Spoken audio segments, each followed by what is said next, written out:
If I told you the things I've seen on my ways,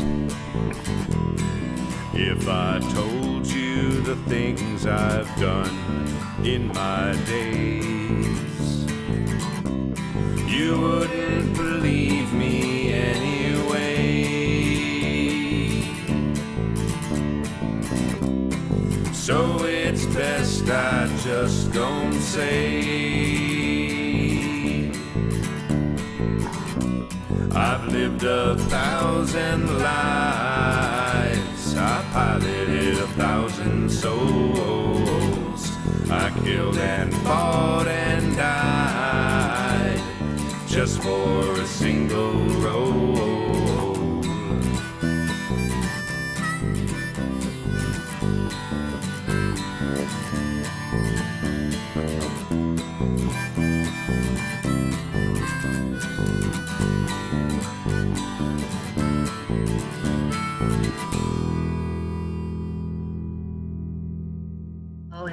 Hello, and thank you for joining us for Session 4 of City of Towers, a Dungeon World actual play on the Happy Jacks RPG Network. To catch up on past episodes, visit happyjacks.org/City of Towers, and to find all of the shows on the Happy Jacks Network, you can go to happyjacks.org/shows.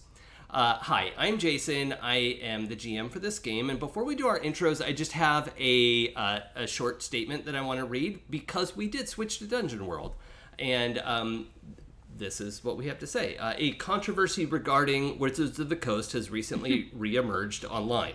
While we have no first-hand knowledge of the facts surrounding the controversy, we feel it's prudent at this time to switch systems for this campaign. Should more information emerge, we will either re-examine or confirm our decision. End of statement. And my own note, we were barely playing D&D as it was, to be frank. That's as Rob will mention at the drop of a hat. So we have switched to a PBTA game powered by the Apocalypse rule set called Dungeon World, which is actually one of the very first games, if not the first game, to follow on Apocalypse World after that came out. So it's been around a long time. There were like 400 homebrew classes that people have made and posted online. There's a ton of support for it. Lots of interesting stuff you can find. And we are just going to keep going with the same story. These are the same characters, the same people in the same situation they were in last week, with some different numbers backing up the story. So that is what I have to say about that. Let's go around and introduce ourselves. Tell us a little bit who you are and your character. Let's start with Eli. Hi, my name's Eli, and I'm playing Alaebas, who is now a paladin. Wait, he was a paladin. So yeah, everything's gravy. Still a paladin. And, I'm sorry, I have to call this out. Claire. Hi, I'm Claire, and I'm playing Nyx, who is a thief. Excellent. Rob? Mi amo Rob. I'm a warlock right now, but I think I hate the Dungeon World warlock. Oh, okay. That's entirely possible. So we're going to go through some self-exploration. Yeah, I mean, if you want, you can always use the wizard instead, which is a spellcaster, and we could... Oh my gosh, that's adorable. Hey! Yeah, we'll see. Yeah, we can always switch up to one of the other magic users, and there's a couple of warlock playbooks online, so we can be flexible with that. No big deal at all. But still locks it on warlock, regardless of how that ends up playing out. And Pooja. Hi, I am Pooja. I am playing Zay, a changeling Blade Soul Sorcerer turned Arcane Duelist. And so that is our cast so far. As a review, they had been hired by a brother and sister pair who came from the island of Welldown, the nation and city of Karazosh, and in defense of their port town, Brine, which was turned almost entirely into undead, zombies and skeletons. They've come to raise funds and business to be able to create trade routes from their island to the mainland and the big cities and all of the things that would make available to them because a lot of their old deals dried up. They came to our heroes with a plan to execute a type of train heist in which they want to steal a piece of the train and give it back so that they look good doing so. It's a whole complicated house rivalry thing. But in investigating the tracks and the area around there, our heroes have found themselves wandering deep into the shimmering woods. And Oh, I see. Our squares have just bumped out of order. Oh, okay. We'll get Claire back in a second. Hi, I'm sitting in Eli's seat now. Okay. Oh, welcome back. Hi, now I'm Eli. Yeah. Let me just swap these name tags around real quick. The adventurers have found themselves deep in the shimmering woods and were attacked by the praying mantis-like creatures that could teleport. Amazing mantis, if you will. Yes. And they were fairly horrible in combat. They wanted to eat you, aggressive and frankly impolite, if we're going to be honest. Rude. Yes. And after the battle, you were successful, that our heroes were successful, and after the battle, you were greeted by a telepathic mushroom man, a mushroom person, I should say. And they have brought you back to their mushroom village cave and have told you something about how the mantis population has been driven much more aggressive than they ever were in the past. In recent, like in the last year or so, it's really gotten bad. So that is, do I have our name tags in the right place? Yes. Okay. Good job, me. I did Win. it. I don't know. I was just throwing them around. I was like, I don't know. What is a name anyway? Really? Oh no. So before we jump back into that bit of story where we're sitting around the mushroom glow in their cave camp, and it actually is a little bit like a village in that there are like homes carved into the rock, sort of like a honeycomb, almost like being inside of a beehive type thing, but it is not insectoid like at all. And there aren't there's also no like smell of smoke or those types of things of folks who, some people who live in caves need cooking fires, and it seems like the folks in the mushroom cave don't use cooking fires because nothing smells like smoke or fire down here. It is a like wet, damp environment and dark, except as your eyes adjusted, there are a lot of phosphorant lichens in the area, and so really none of you are human, and I think to some degree have like low light vision or dark vision between the lot of you. The lighting is fine. If you didn't have low light vision, it would be a little hard to, you would get used to it, but a human would have a little bit of trouble down here. But the four of you are really not going to be struggling with how far you can see. So, do you have any questions about recap or what's happening or what happened last time or anything like that? So we have gone through the forest and are in the village-ish type place, settlement.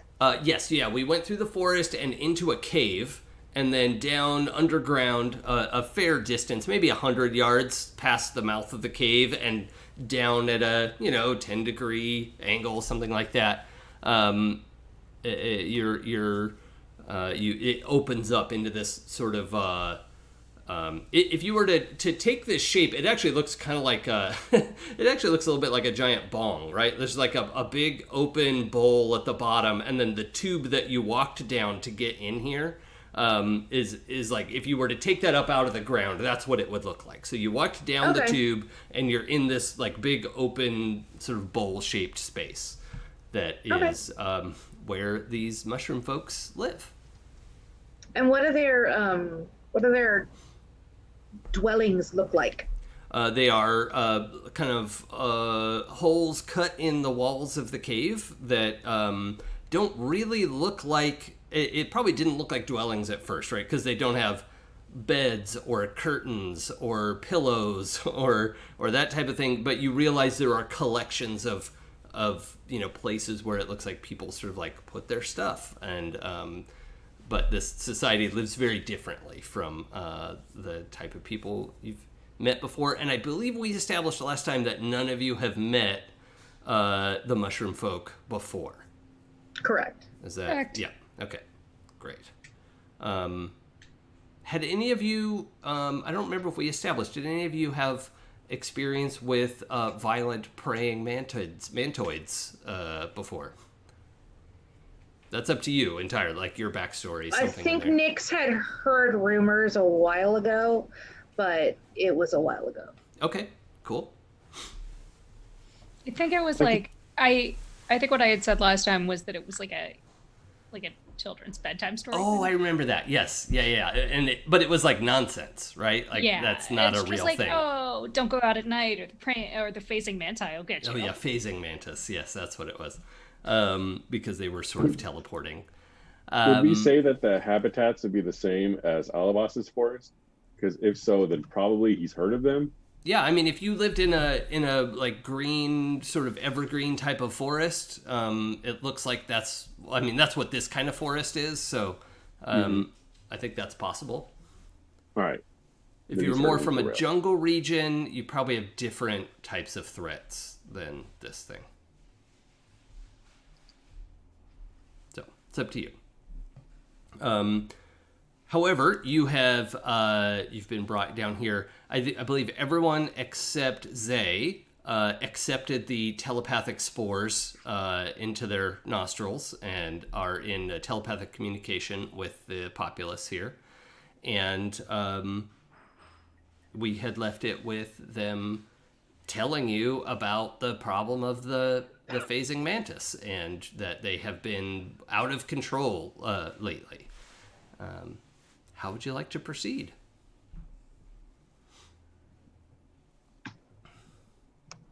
When did you notice that these that it started? Approximately 12 moons ago. 12 full moons ago? Approximately, yes. And for you all, it's about a year. But they apparently don't use the calendar the same way you do. Right. And have they ventured into your caves, or have they mostly stayed to the surface? It seems like they haven't really found our caves, and we are not their natural prey, which is why it's strange that we've been attacked. And when they attack us, they don't even eat us. They just destroy and move on. Huh. So are the bodies like otherwise harmed besides obviously the attack from the mantises? Well, I mean, we can be killed. No, I mean, were they looted? Does it look like they took anything or rifled through? It doesn't seem like it. They just shred through any of us who are caught wandering alone. We don't go anywhere alone anymore, and we don't go anywhere without protection. But the phasing mantis has always been a dangerous creature of the woods, but has never been aggressive like this before, if that makes sense. Mm. And it's unnatural for predators to Yeah. Oh, now I also want to clarify. not Are we to- still to doing the kill thing without where, wait, Rob's character is.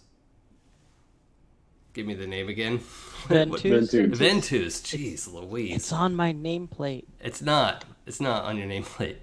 It is on Zoom, but Your not Zoom on Twitch. nameplate is hidden behind the Happy Jack's nameplate. Whatever. But Yes. Ventuz was translating for Zay at one point, and so we're still kind of doing that back and forth situation.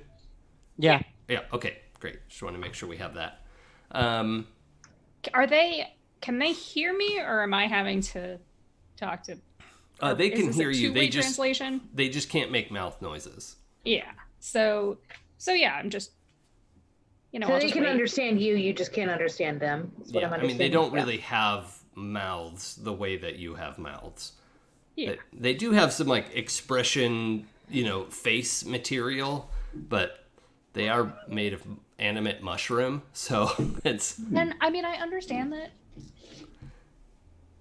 So was Telepathy is there, how like- they communicate. I just prefer not to have other people inside my head besides the ones that are already there. I mean, one that is already there. Yep. I mean, there's only one head in my head.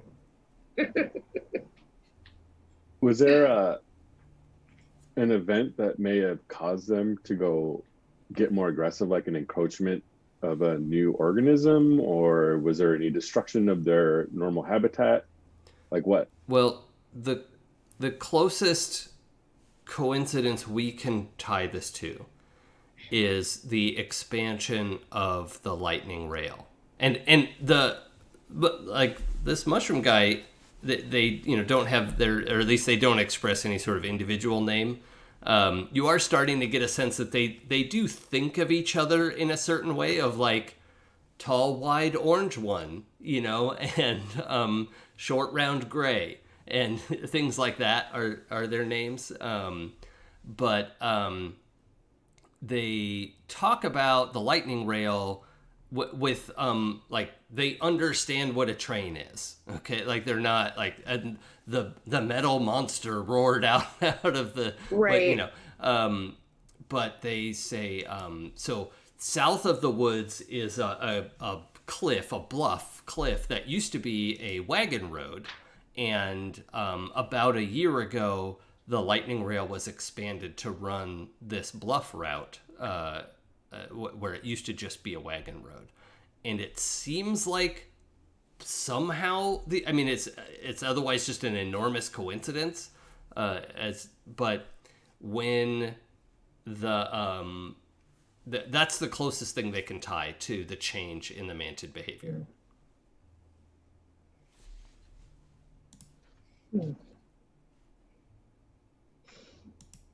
Do they seem to have any kind of centralized place that they either come from or go to? Like, have you noticed more attacks on one side of the forest or near any kind of structures?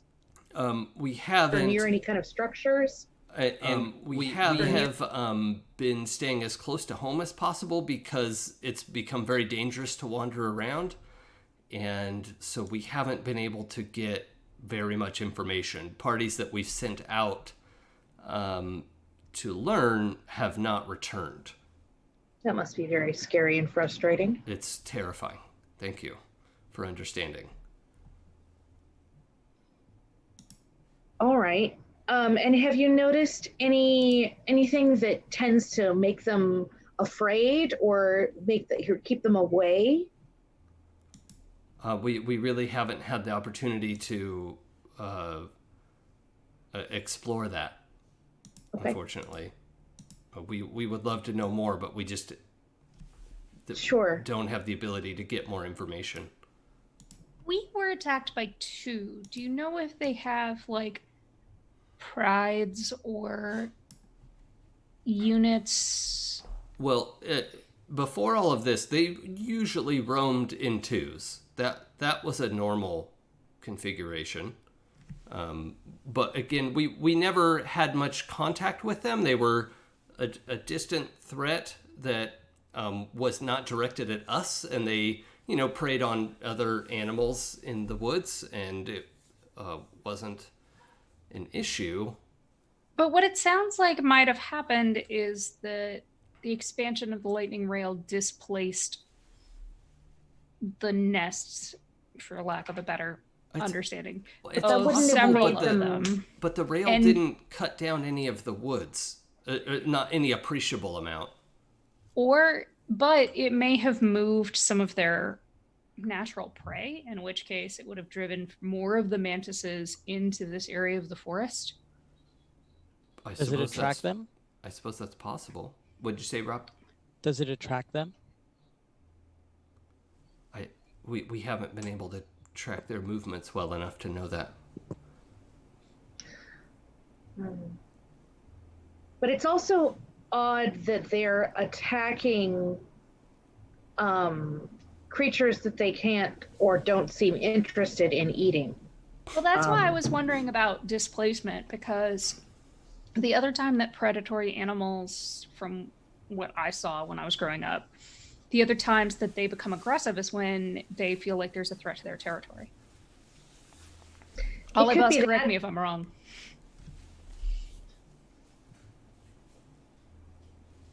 Alaebas? No, I think that is a wise assessment of the situation. I mean,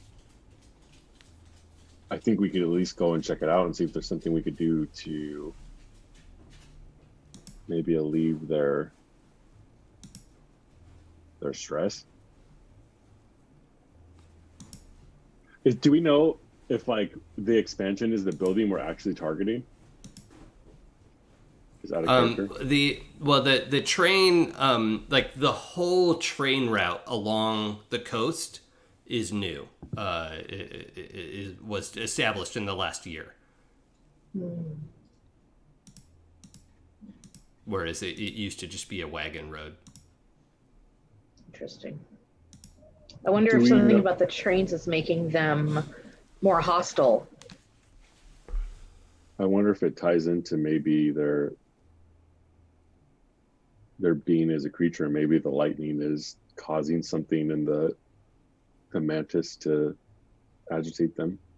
Does anybody know when they blink in and out? Does anybody know if that's electrical or if that's magic or?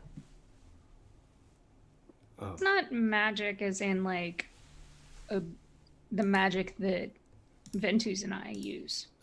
This might be a good opportunity to use the move Spout Lore if anyone thinks that they would have more information. Now, so far, most of us have said that we have like circumstantial and bedtime story kind of information. But if anyone feels like they are cued into nature and or sort of extraplanar travel, I would be open to a Spout Lore roll. Which means, depending on how well you roll, you might get to say something about how these creatures work. I'll roll because I feel like he might have some Alaebas might have some knowledge about them. Okay. Yeah, if it were people, I think Nyx would know something, but it's not yeah. Okay. Oh, that's a fat 6. Okay, plus your int, your intelligence bonus, which is a fat 6. Oh, okay, so 0. Your int is plus 0, and you have a 6 minus. Okay.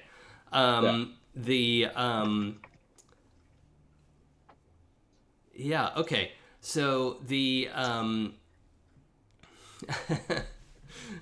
right. I think what happens is, you're having this back and forth, and something about what somebody said. It's hard to tell like who or what, but Alaebas, you are picking up that the mushrooms, the mushroom people are getting agitated, and they're like, they're like, there's so much we don't know. We can't tell you, but we're asking for your help, and like they're starting to get like can you help us or not? Like they're starting to freak out a little bit. But you're getting a lot of like buzzing telepathic, like a lot of telepathic voices at once, and you're not able to pull up a clear memory of how phase mantis work. I thought maybe I knew something, but I guess I don't. But I mean, these things seem to be a scourge of this forest. We might as well just go check it out. I mean, and so the head, the mushroom leader who had come to meet you the first time, steps forward again and says, if you can help us, we would be very grateful. We have many things that have collected here over time that you may find valuable, and either way, we would like to promise you some of the brown lichen that grows near the entrance of the cave. You would be welcome to scrape some of it and take it with you. We understand it's restorative to most creatures, and you can take as much of that as you want. All right. But also, That's the worst idea. so I also meant to say that it gestures towards like kind of a central area in this little village, and there are, like, you can see some things collected. Like at some point, there's like a pile of coins. You're like, I wonder where that came from. Like, they obviously don't have much use for it, but they've gone like, oh, we're probably going to need this at some point. Like, I don't know, we'll deal with the outside world. There's like a pile of coins and a sword hilt. And it's not like a dragon's hoard of treasure, but it's like stuff in between couch cushions. Yeah, I mean, there are valuables here, and they're promising to pay you if you can like sort out the issue for them. That's they're not being specific, but they are saying like, look, we could find something in here that you might like, if you can solve this for us. I would think that Ventuz would get an inclination that Alaebas is going to say you don't need to pay us. I'm just gonna stand back and watch the magic happen. Which magic, Rob? The magic of Alaebas and him declining everything and everybody else reacting, because it entertains me. Okay. I feel like there may even be a gap where Ventuz isn't able to tell Zay quickly enough before Alaebas is saying, oh, no, you don't have to pay us anything. Yeah. Does that These sound things- okay? These Okay. things Yeah.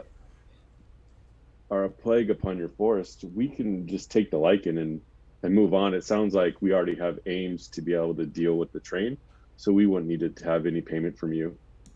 It would be our good deed to ensure that the safety of your forest is in your hands. Well, of course we would appreciate that, but we understand that many outsiders appreciate these. I mean, some of the things here are extremely shiny. They're not very useful to us, and we're more than happy to share it with you. Alaebas, think of it this way.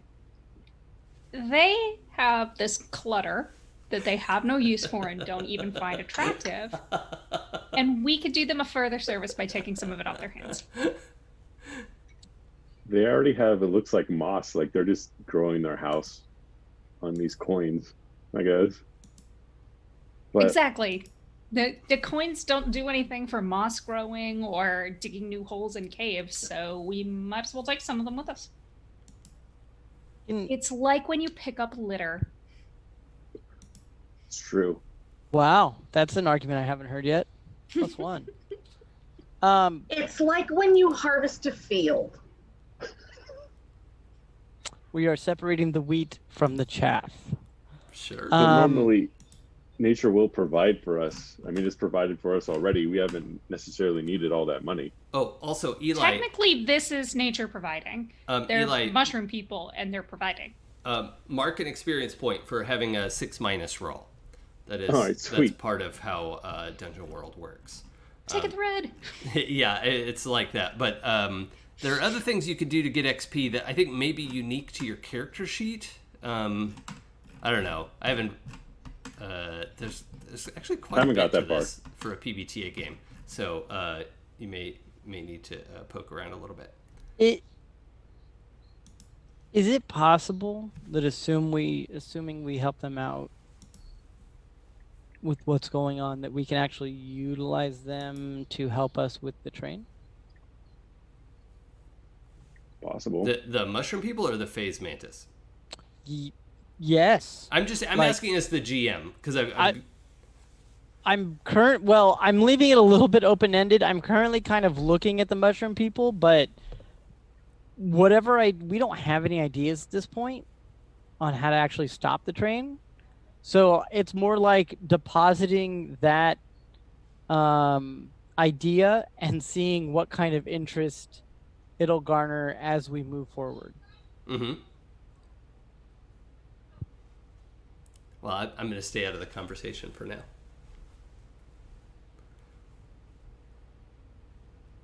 Because this is just between you all so far.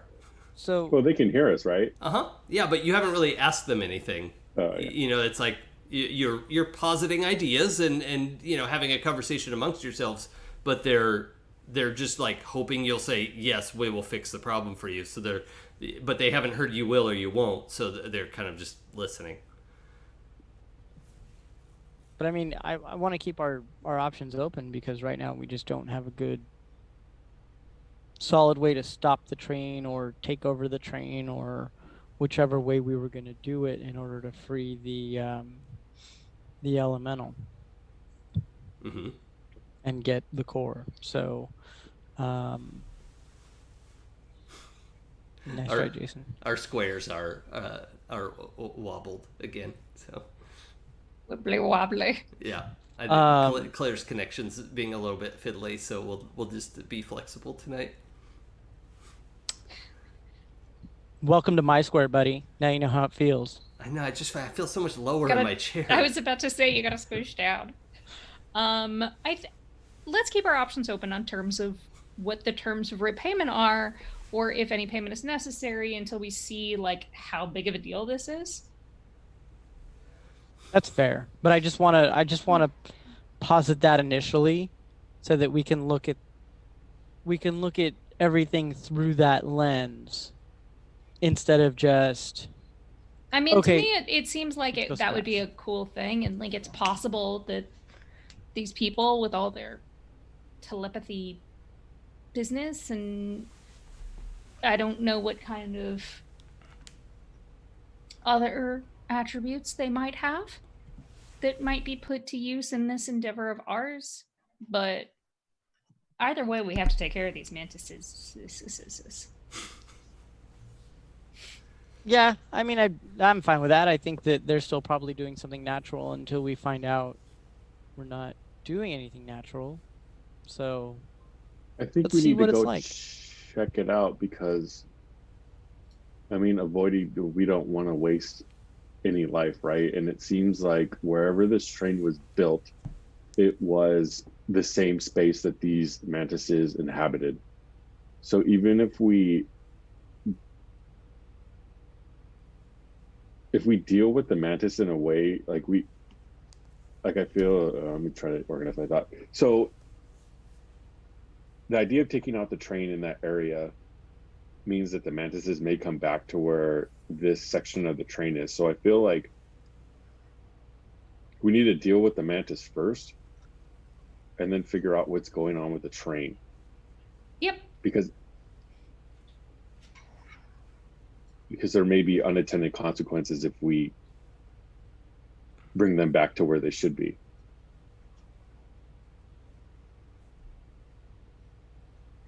I think we're all speculating at this point until we find out more information.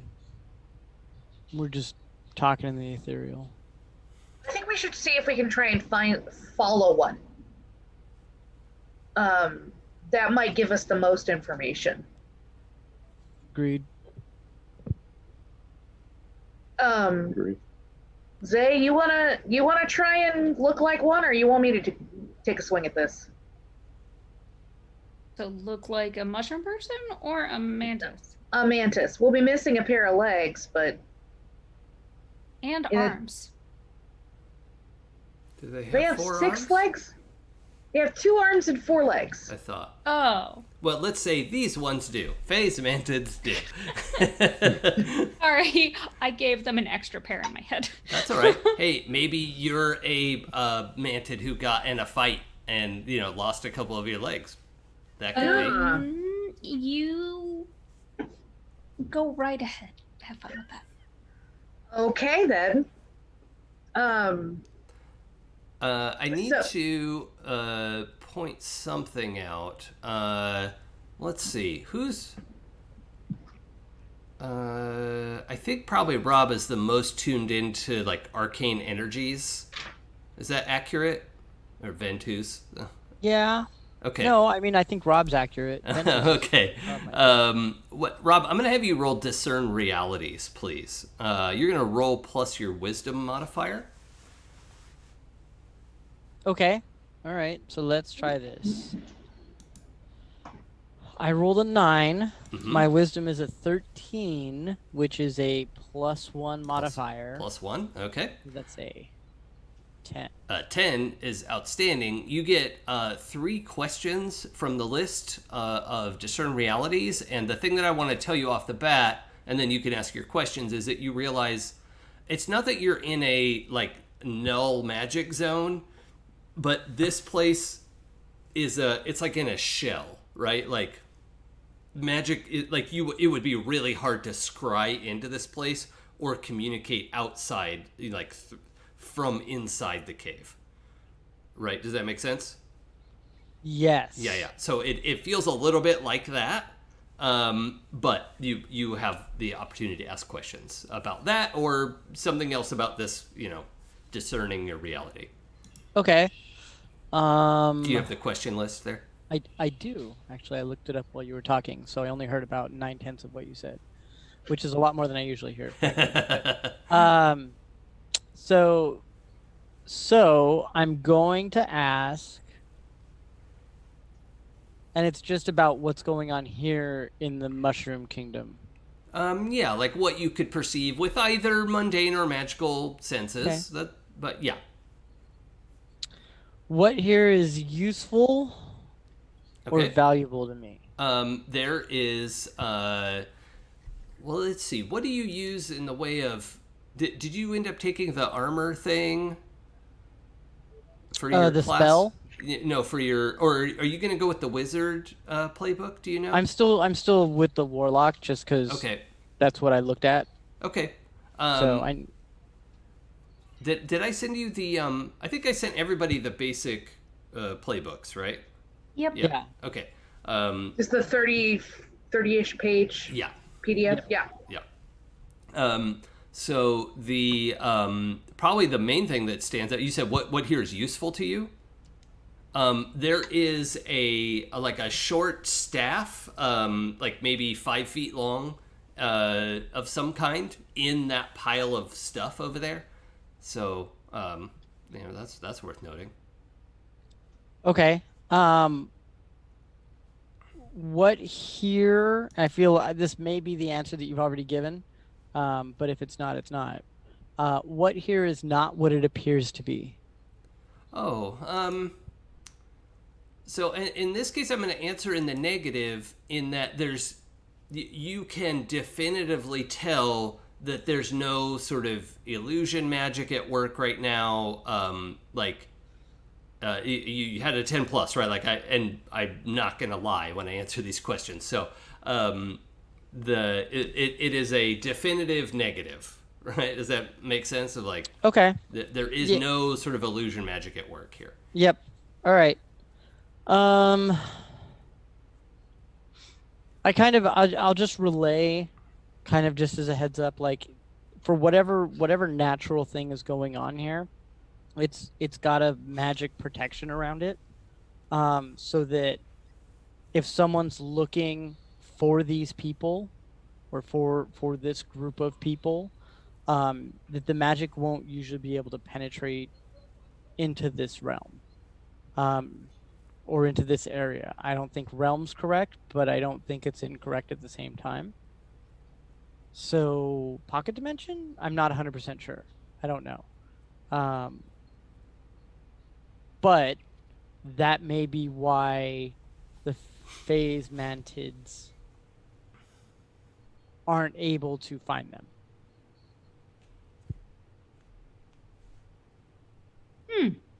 Good. And you do have a third question banked if you think of Oh. something you want to ask. Oh, I thought you gave me the one. No, I just gave you some basic information, and then you could ask questions kind of around that context. Gotcha.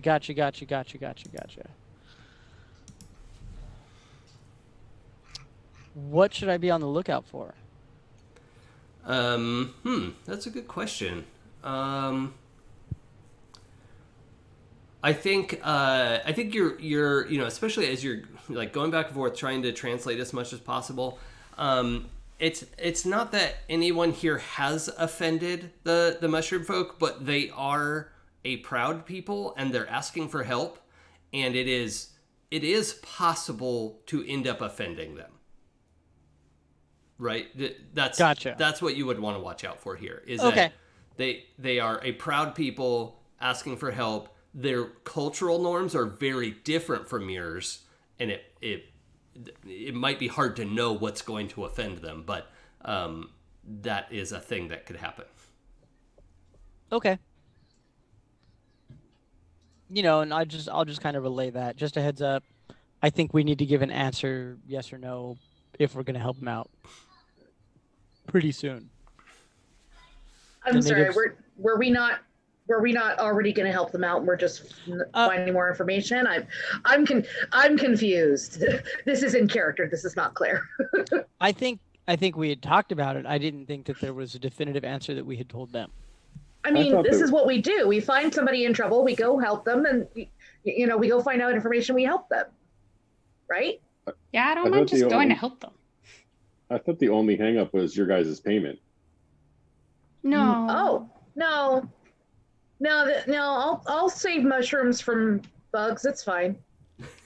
It was more about what we're just going to wait to ask them about the other stuff until we've actually helped them. So I guess if there's like equipment that Alaebas has like on a rock or something, like he'll go and pick up his shield and his sword and be like, I guess it's time to go get the stuff from the walls. Yeah. Okay. As you're getting ready to go, the leader that you've been talking to, who was Short Round Gray, comes up to, I think, probably Ventuz, especially since you've been translating and sort of being a little bit of a face here. Comes up and hands you what is essentially a mossy rock about the size of a softball. And it says, if you speak into this and think of me, I will hear your voice and be able to communicate with you. Within the woods. Super awkward because I don't have like really strong fingers. Yeah, don't you have like 3 thick fingers? And, yeah. Can I assist Ventuz? I just give it to Claire. And it disappears into one of my many pockets. It just be careful that you don't scrape the moss or it won't work. No. Oh. I assume I have some kind of rag. Oh, sure. I produce a rag and just wrap it up and put it in a satchel. Easy peasy. Yep. Okay. So the 4 of you are heading out? Is that what's happening? Yep. Yeah. Okay. As you emerge from the mouth of the cave, or I think tunnel is probably a better way to say, like, because you have to go up this 100-yard tunnel to get out. The 4 of you are inundated by what you can like right away identify what a message spell is. That you're inundated with like 5 or 6 message spells that have been like hovering around here, and they descend like sort of formless birds.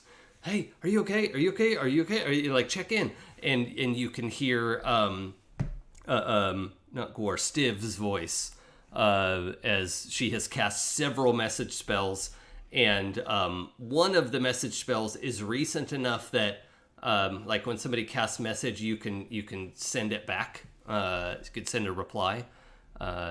So what do you want to do about that? They've been trying to get in touch with you for about 2 hours.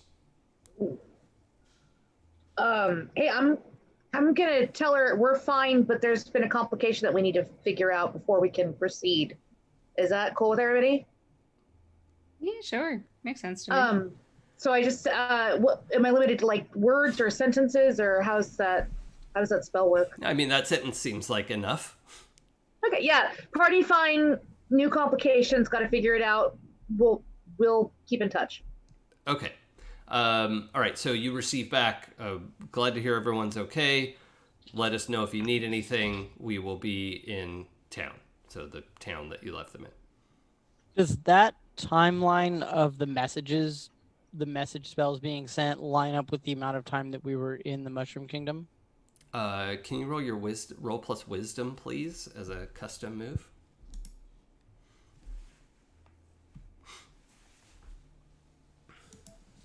I gain an experience. Okay. Yeah, it's just hard to tell. It's been such a weird day, and you were disoriented. The telepathic spores definitely feeling a little bit of a buzz from that effect. You're coming down off of that buzz, and I mean it's not outside it feels like a couple of hours, probably. They didn't have the spores. Do they feel like it's been 2 hours? I don't know. Zay didn't ask me about it. Oh.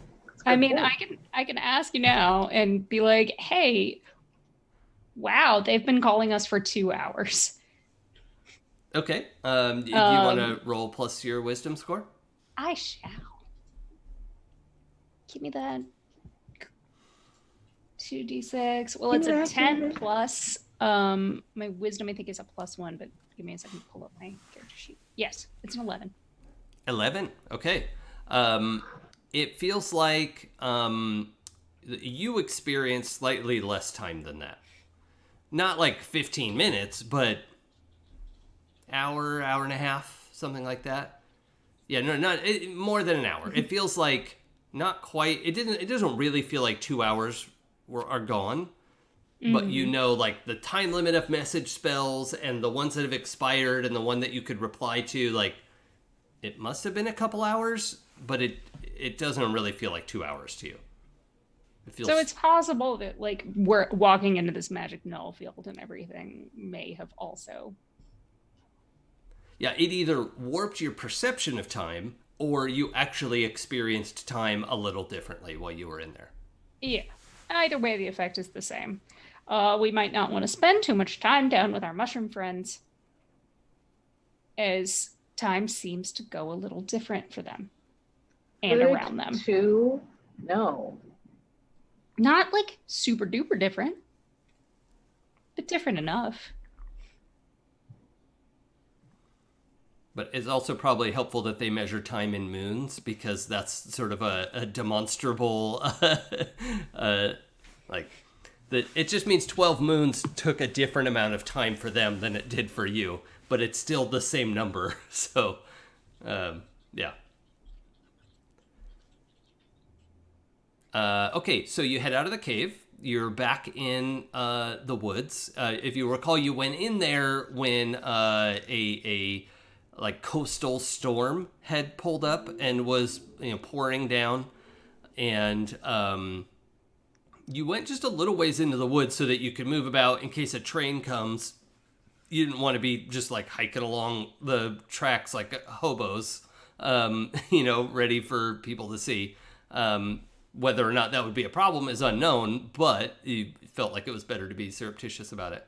And you were going to head through the woods towards that alleged maintenance station, I think, was the original plan. Yes. Where are we headed now? Well, it makes the most sense. Same place. Yeah, if that's where we think that they're coming from, or like they may have had a nest in the past and been disturbed from. Sorry, couldn't find words. Yeah, I would say let's see if we can follow that path and Okay. see where they're from.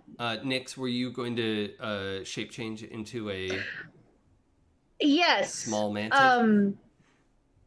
I say now everybody turn around, because And then I look down and I'm like, right, never mind. And I just strip naked and change into as much of a mantis as I can. Yeah. I think you have a pretty good sense of what to do just for fun. You're not going to fail at turning into a mantid, but I do want to have you roll plus charisma. Okay. But you're going to roll with advantage. So you're going to roll 3 dice and take the better 2, 3 6-sided dice and take the better 2, not all 3. Got it. Okay. And okay. So 8 plus 2 is 10.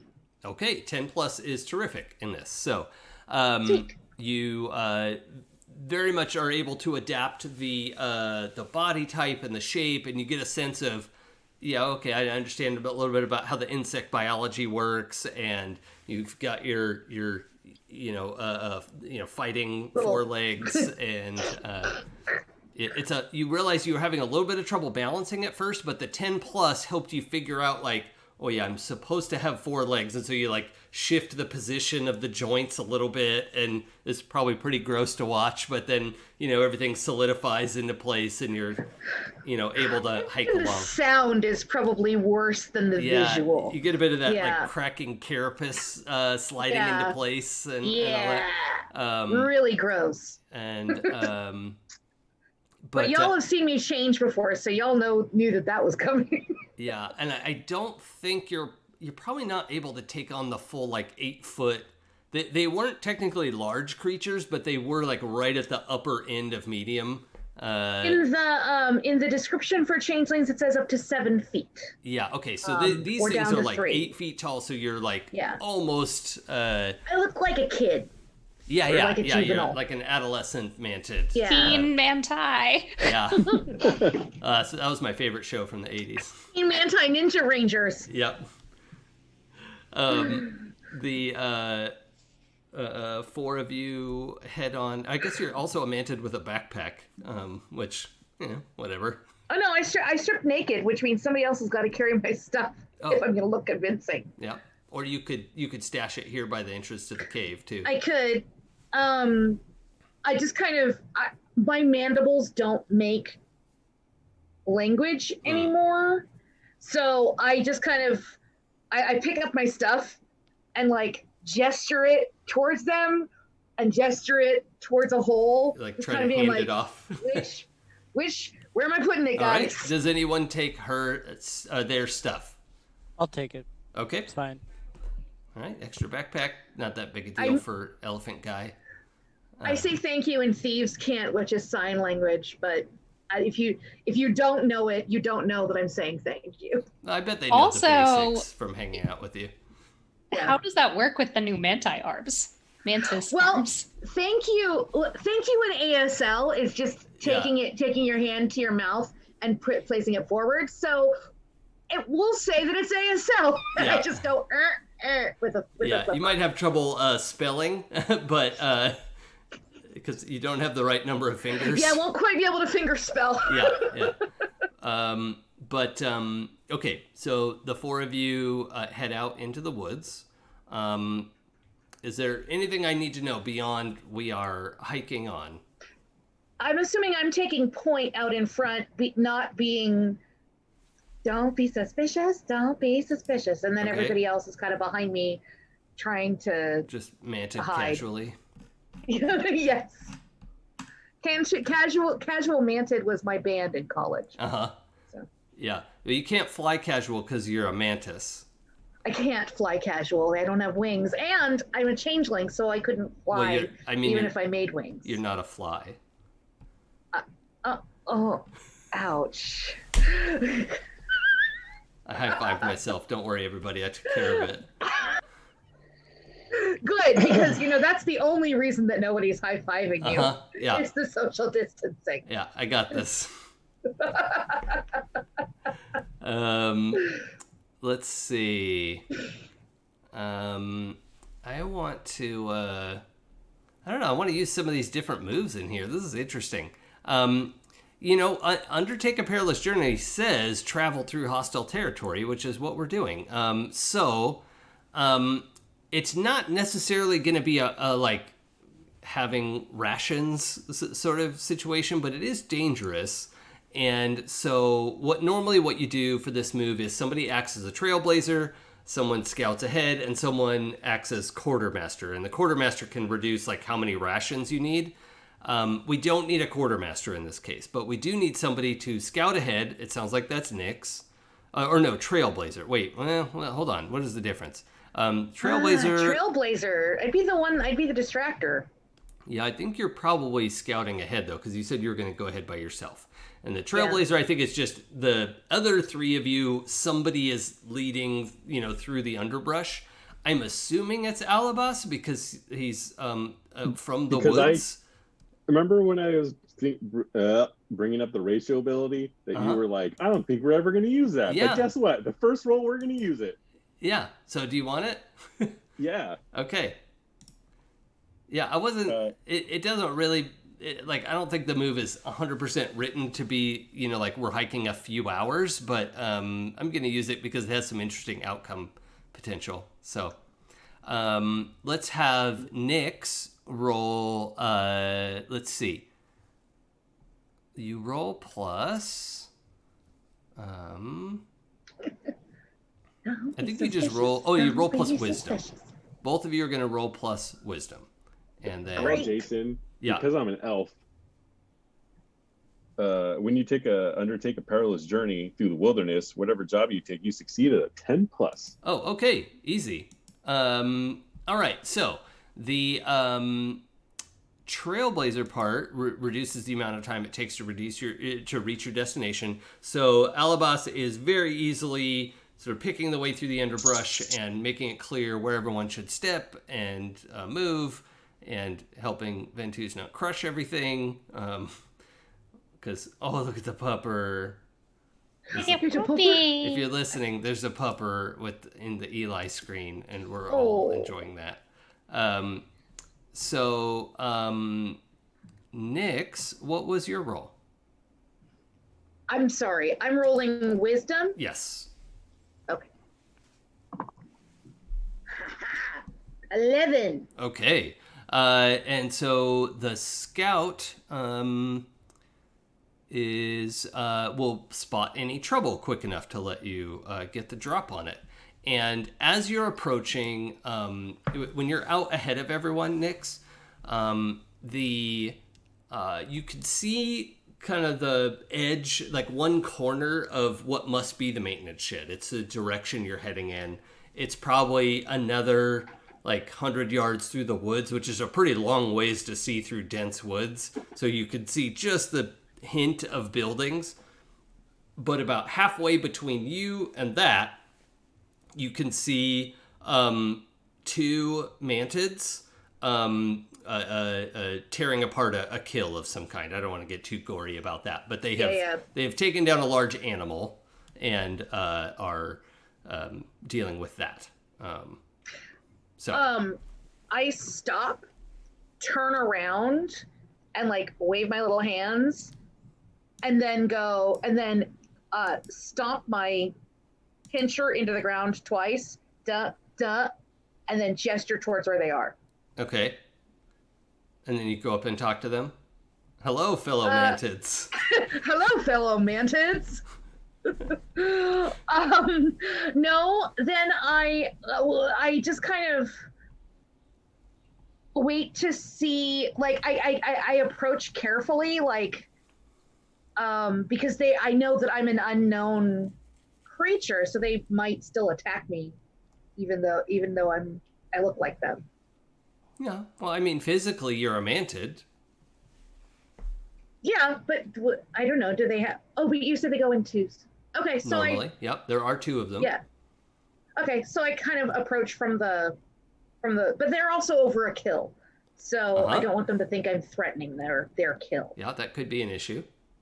So I just kind of wait and wait by the edge of the forest and go click click, hey, what up, fellow mantids? Oh, okay, so you do want to get their attention. Yes. Okay, excellent. They turn I don't think we have to roll anything yet.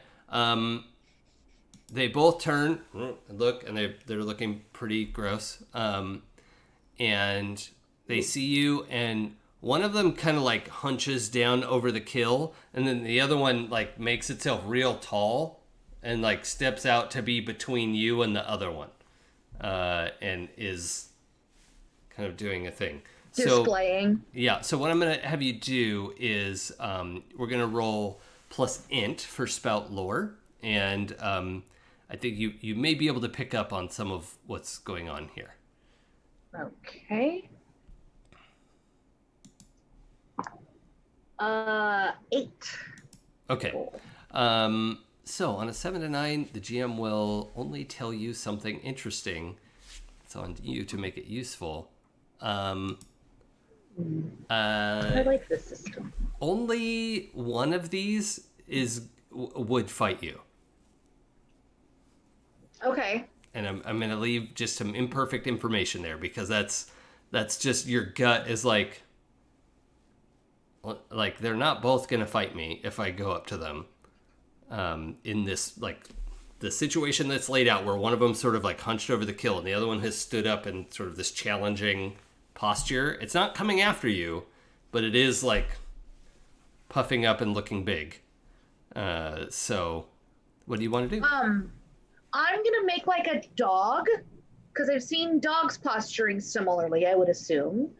And kind of try and like make myself small and like kind of approach them at an angle, like, you know how like a spiral where you're kind of walking around them in a circle but getting a little bit closer. Mm-hmm. So that's what I'm going to do that for about 5 feet before I kind of reassess and see what's happening. Okay, I'm going to roll a luck die. So low would be bad luck. So that's a 5.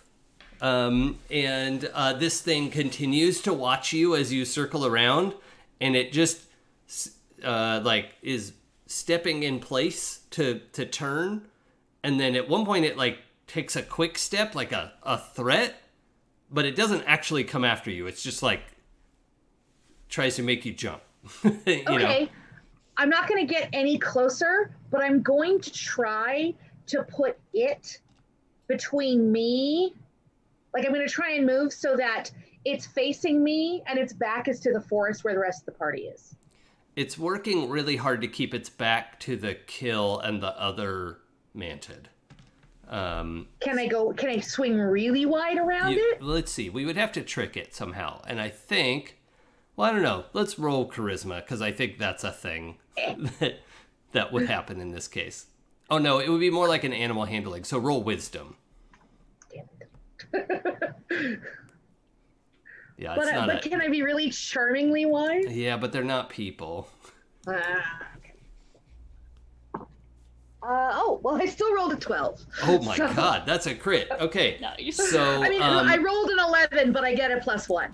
yes, that's still 12 plus total is like a critical success. And this thing is now it's no longer like trying to scare you. It's more like, where did it go? And it's like curiously following your movement and has stepped away from its partner and is between you and the rest of your party in the woods, and the partner is kind of off to the side. So for you, the partner is off to your right, and for the party, the partner is off to the left. But the presenting mantid is up on its legs looking at you with its back to the rest of the party.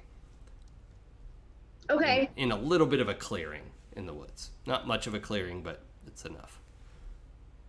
Can I see anybody in the party? Not yet, and I kind of want to catch up on what everyone's doing watching this circle display. What are we doing? I feel like Alaebas' reaction is kind of like amazement. It's like, oh, this is actually working. Like, I never. That's a fair response. They take that sort of a form and have it actually work before, so it's like, whoa. Uh-huh. Zay's just, this is what we do. We take the form and assimilate into the culture. So I would expect no less from Nyx. I just want to see what happens next. Like, I'm fascinated by this. This is super interesting to me, and it's gone so far way better than I thought it would. Yeah, me too. Right? I was like, I feel like- rolled a 12. What the fuck? Ventuz and Alaebas are just kind of like doing this. Look at each other, look back. Look at each other, look back. Like, But Zay, you're saying this is what you expected to happen. Zay? Yeah, Yeah, okay. because that's literally what we're raised to do. Yeah. So even when it's hard, I know that Nyx is superlative at being us. I love it. Okay. We Your didn't. faith in me gives me joy. There was no go signal, or no plan beyond. Hey, let me figure out Right. what's in front. Right? Am Correct. Correct. Cool. Cool. Nyx, if you would like to take advantage of some of the lingering telepathic spores in your system, Why would I? well, here's the deal. I'll let you roll plus charisma, but you're going to be rolling with disadvantage. So that means rolling 3 dice and taking the worst 2. Which, Okay. you could roll 3 5s. That's a thing that happens. I mean, I have a +2 or 3 on my charisma, so That's pretty darn good. we'll see what happens. Okay, and You know- now just so it's said, you don't have to do this because if you Oh, get a 6 no. minus, I do something. So, Listen, I am here to roll dice and kill stuff. all right, And role play. Also that. I The hear role you. playing thing. Me too. Okay. So I'm going to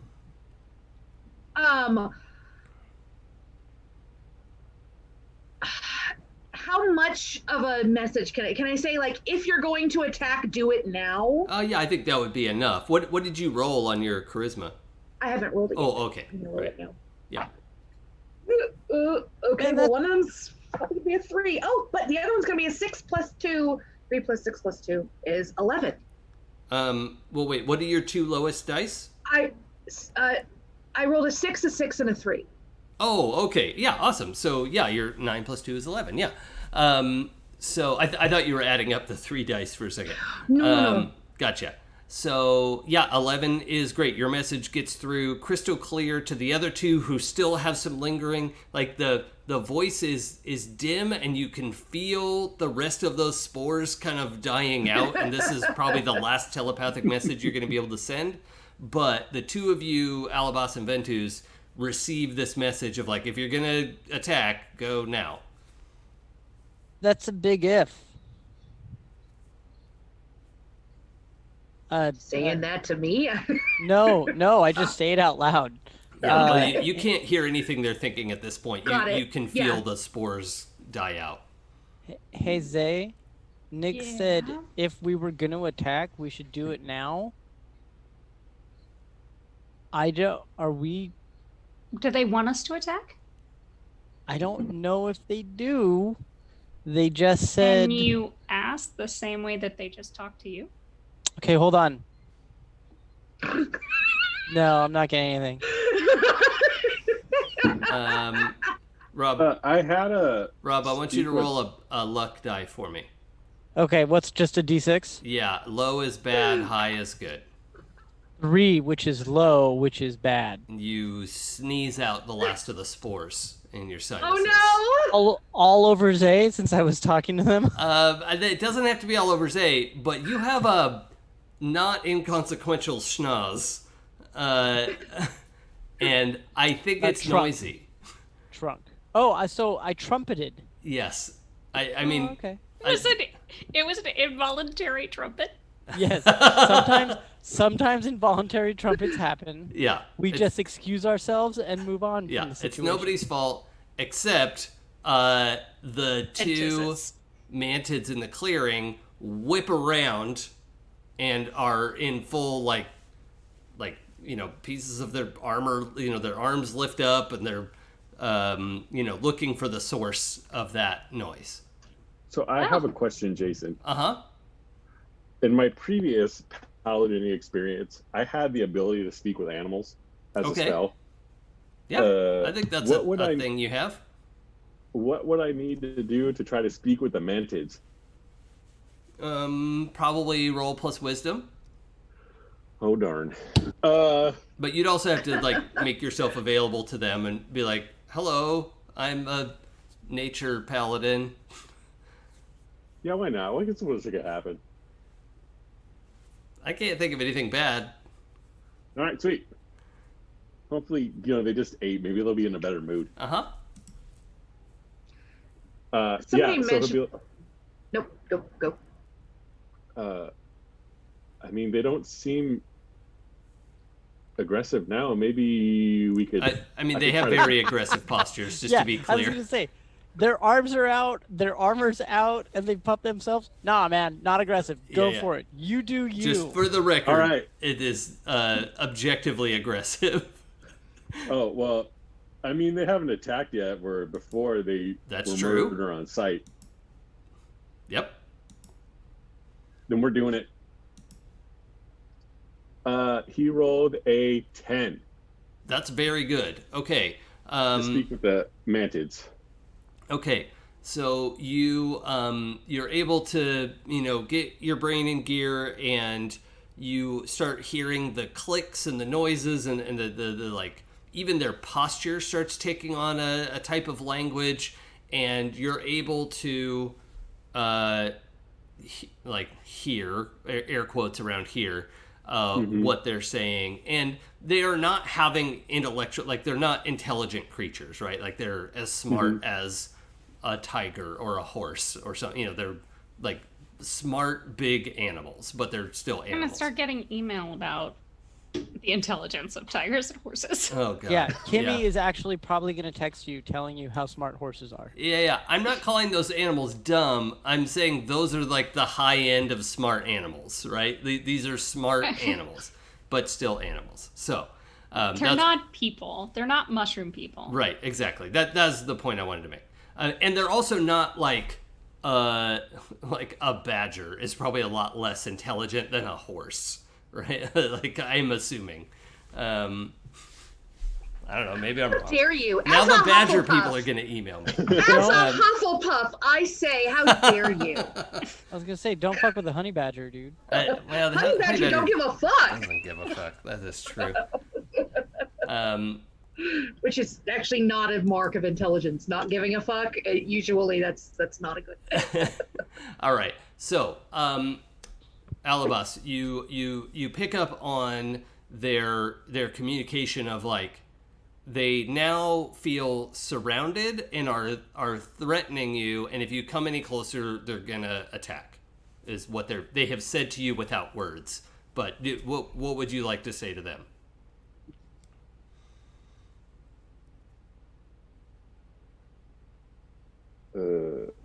That's a good question. He would like tell them that we look to bring you no harm. We're looking to get passage to the train station. He comes up with another word for that. Okay, you're trying to go over there. Yeah. To the thing that makes noise. Okay.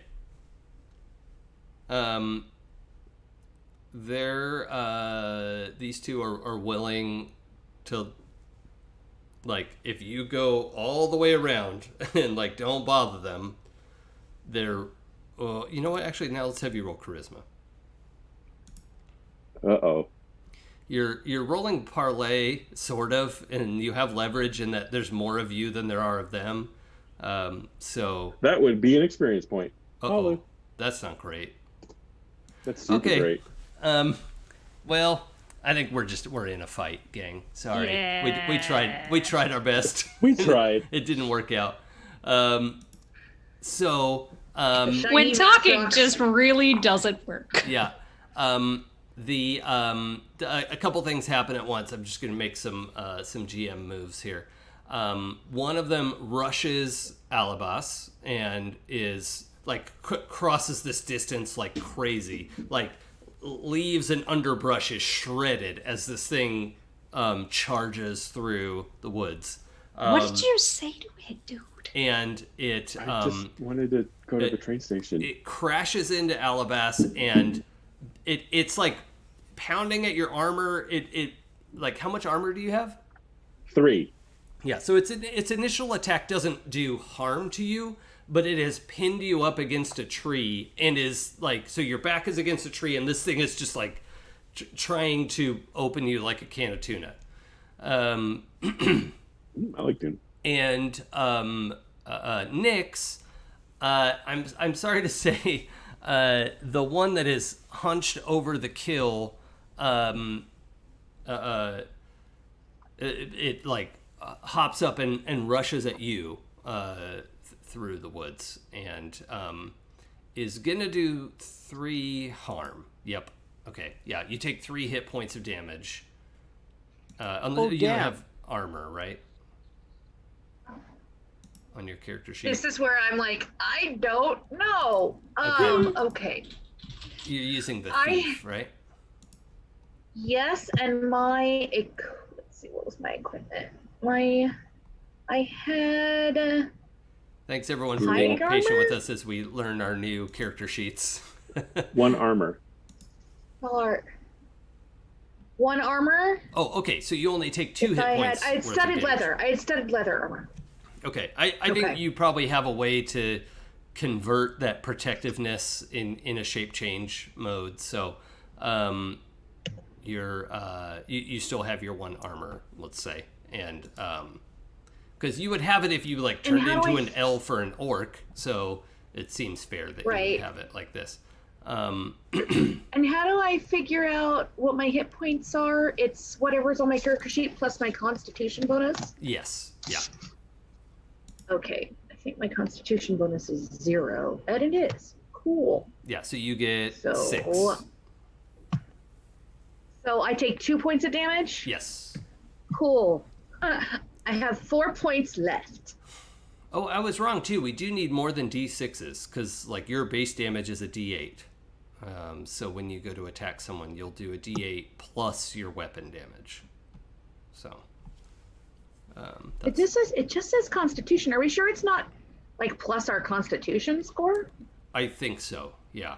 I was trying to find a clarification on that, and I could be wrong, but I think this is right.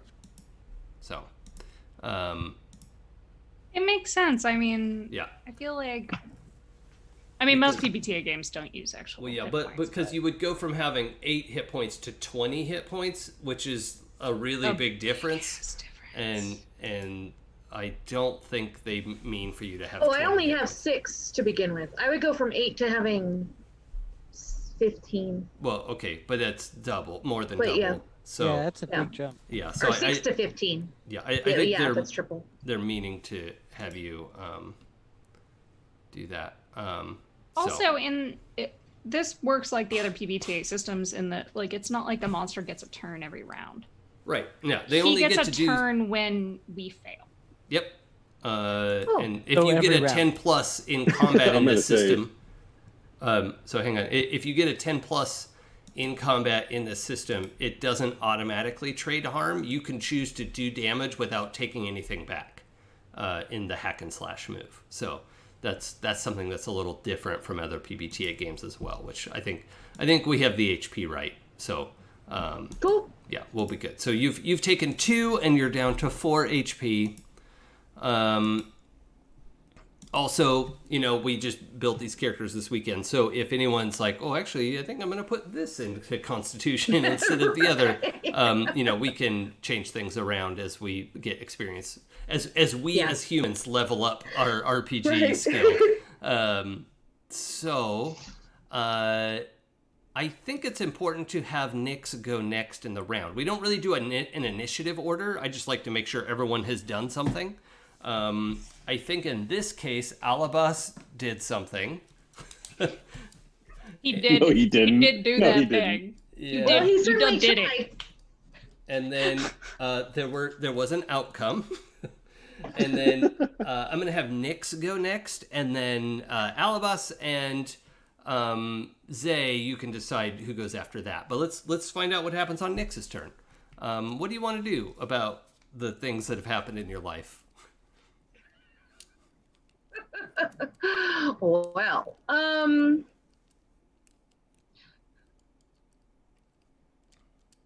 sorry, I'm trying to role play it in my head. Because I wouldn't want to go back and put my armor on because that would take way too long. I mean, this thing is on you, right? But like, I wouldn't want to try and disengage to like go and get my weapons and change back, and because that takes too. Yeah. So I'm gonna hit back. And you have the effect of your armor already. I'm giving you the effect of your armor. So. Right. So I'm gonna hit back. Okay. So let's roll. With a claw bite attack. Sure. So the thief, you unfortunately your enemy is not surprised or defenseless. No. What do I have? Let's see. I have backstab. I have. Okay. The thing I am going to do, I feel like you should still be able to roll plus dex to attack, though. Normally you roll plus strength to attack, but I feel like a thief should roll plus dexterity because you're using light weapons or whatever. And that's also their main skill. Yeah, it doesn't actually say that on here, but let's roll plus dexterity for you to use hack and slash. Okay, so I'm going to roll my 2d6 plus 2. 8. Okay, so on a 7 to 9, you deal your damage to the enemy, and the enemy is going to try to deal damage to you. So you get to roll your d8 plus, let's use your dagger damage. What does that say? My dagger damage is 1d4 plus 3. Okay, so you're going to roll a d8 plus 1d4 plus 3. Okay. So that's 3 plus 2 plus 3 is 8. 8 damage. Yes. Oh, yeah, okay. So you rip into this thing, and it is nearly dead. It has some armor. You could tell that it's like reduced a little bit of what you did. But, you just claw into this thing, and it's like kind of a combination of your superior intellect versus, fighting an animal that is vicious, but not as smart as you. You're able to, like, get in there and make some attacks. It's also like occasionally trying to, like, it knows how to fight other mantids, and it's trying to like go for a leg that isn't there. Like your biology's a little different. That sure. It's like, oh, that always works. Why didn't it work? Because it also thinks I'm a mantid, not a human. Yes, exactly. Or humanoid. You do a lot of damage to that. 6 of that damage gets through. So that's a bunch. It's not quite dead, but it is still fighting you. Okay, so Ventuz and Zay, what are you thinking? I am gonna pull that rapier. And go after the one that tackled Alaebas. Okay. Let's roll. I think you should probably also use dexterity for hack and slash. We're gonna have to. Although what I am going to use is flawless blade work. Oh, right. So you actually get to roll intelligence or something? Yeah. Yeah. Okay. Cool. So, for those of you following along at home, when you attempt to incorporate magic into a melee attack, roll it. And then, depending on my outcome, we'll see what happens. Cool. My int is +2. So, I got a 6. Womp Oh, womp. dang.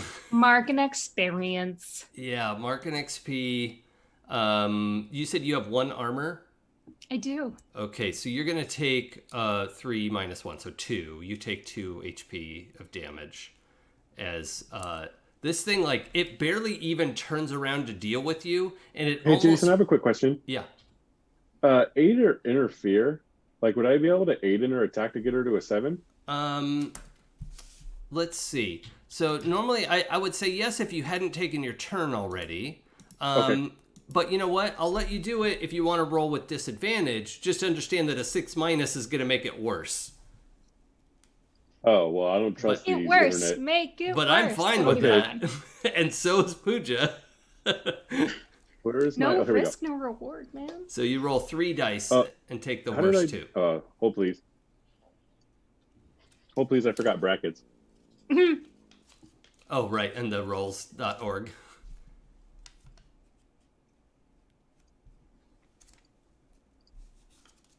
That would be a 2, 4. And then aid is plus our bonds, correct? Yeah, we're just going to assume everybody has 2 bonds with everyone else because we did that with Decima.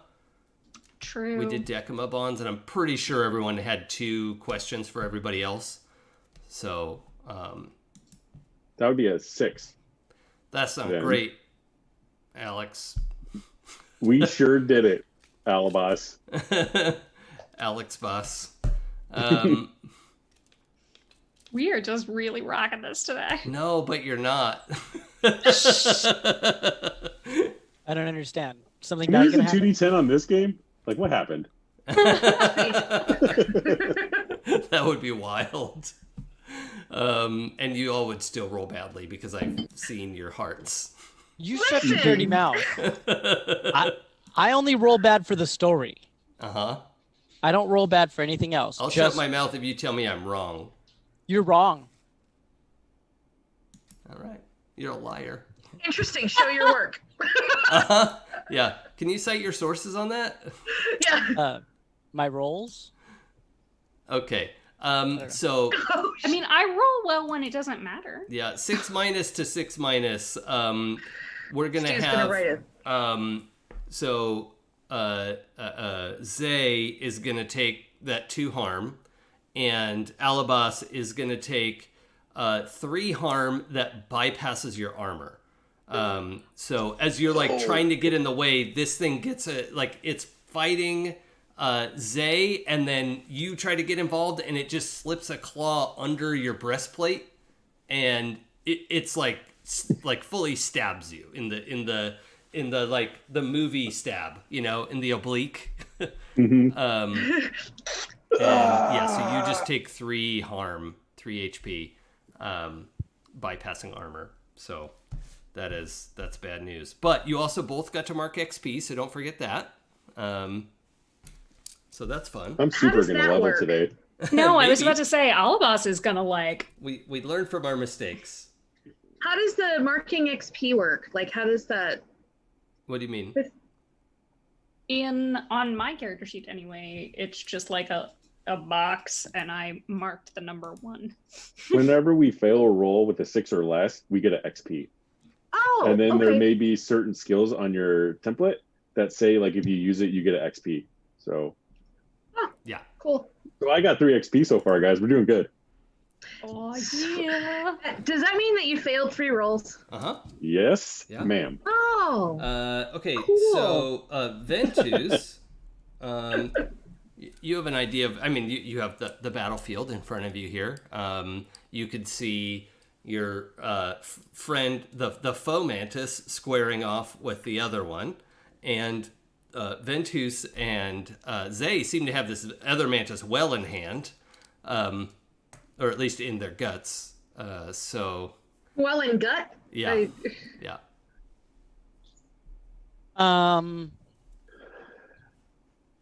I'd like to just take a second Mm-hmm. and ask that the black tentacles from the Netherworld come up and Neither. entrap both of the. Yeah, it's not this world or the other world. It's neither. It's neither world. It's neither. Yeah. Yeah. Oh, I broke Pooja. I win. So She had to mute herself. That's impressive. I know. So yes. So basically, but here's the deal. I summon 2d4 writhing tentacles in an area Thanks, I hate it. with 2 hit points each. Mm-hmm. The tentacles make movement difficult, and I can command them to hack and slash at a creature entangled by them Yep. using my charisma in place of my strength. Thank the Lord. Okay. While this spell's ongoing, I take -1 to cast a spell. Okay, so I'm casting this. It's an area. It doesn't say how big, doesn't say how small, but I want to curve the area to take both of them and their kill into it. How does it say any indication of how big the area is? An area. Maybe there's a like generic area of effect thing. You're a generic area of effect. Okay. I mean, I'm trying to help you. I know. No, are you? Are you? Because I specifically stated what I wanted to happen, and I didn't hear yes and. I heard. Let me look at the rules. Yeah. That's what's happening. Let's see. In area. Okay, so it must have like there must be a thing in the section on spells. Wizard spells. Nothing. Not a wizard. I know, but Scary. just like No, I know. learning how spells Not a work is wizard. what I'm doing right now. That's fair. Me too. I mean, I can only save myself so much. That's right. Everyone is lucky I didn't start singing Into the Woods earlier. Okay. Well, I think either I don't think this is going to be big enough that you can catch both of these things because they went in opposite directions. Like Zay was going to the far side of this thing and they were between all of you.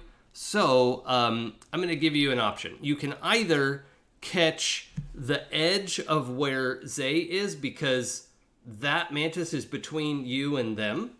So you could catch that one and probably like the kill area. Or if you want to attack the one between Ventuz and Zay, that Nyx is the one that's over there. The one between Ventuz and Zay, you're going to have to catch the mantis and Ventuz or the mantid and Zay. You're not going to be able to just get the mantid if you go after that one. Do you understand? So you're telling me that I would be in potentially the area of effect? No, you can protect yourself. It's just, Alaebas. Alaebas and Zay. Sorry, I'm getting names mixed up today. It's only been 4 episodes, and if you don't. I mean, really 5 if you count the zeros. So Yeah. it's all good. All right. Now I know how your students feel. Oh, they don't get names. They don't get names. That's fair. Yeah. They're only teenagers. Yeah. Oh, damn, I'm having Oh, flashbacks to my also- father. Oh shit.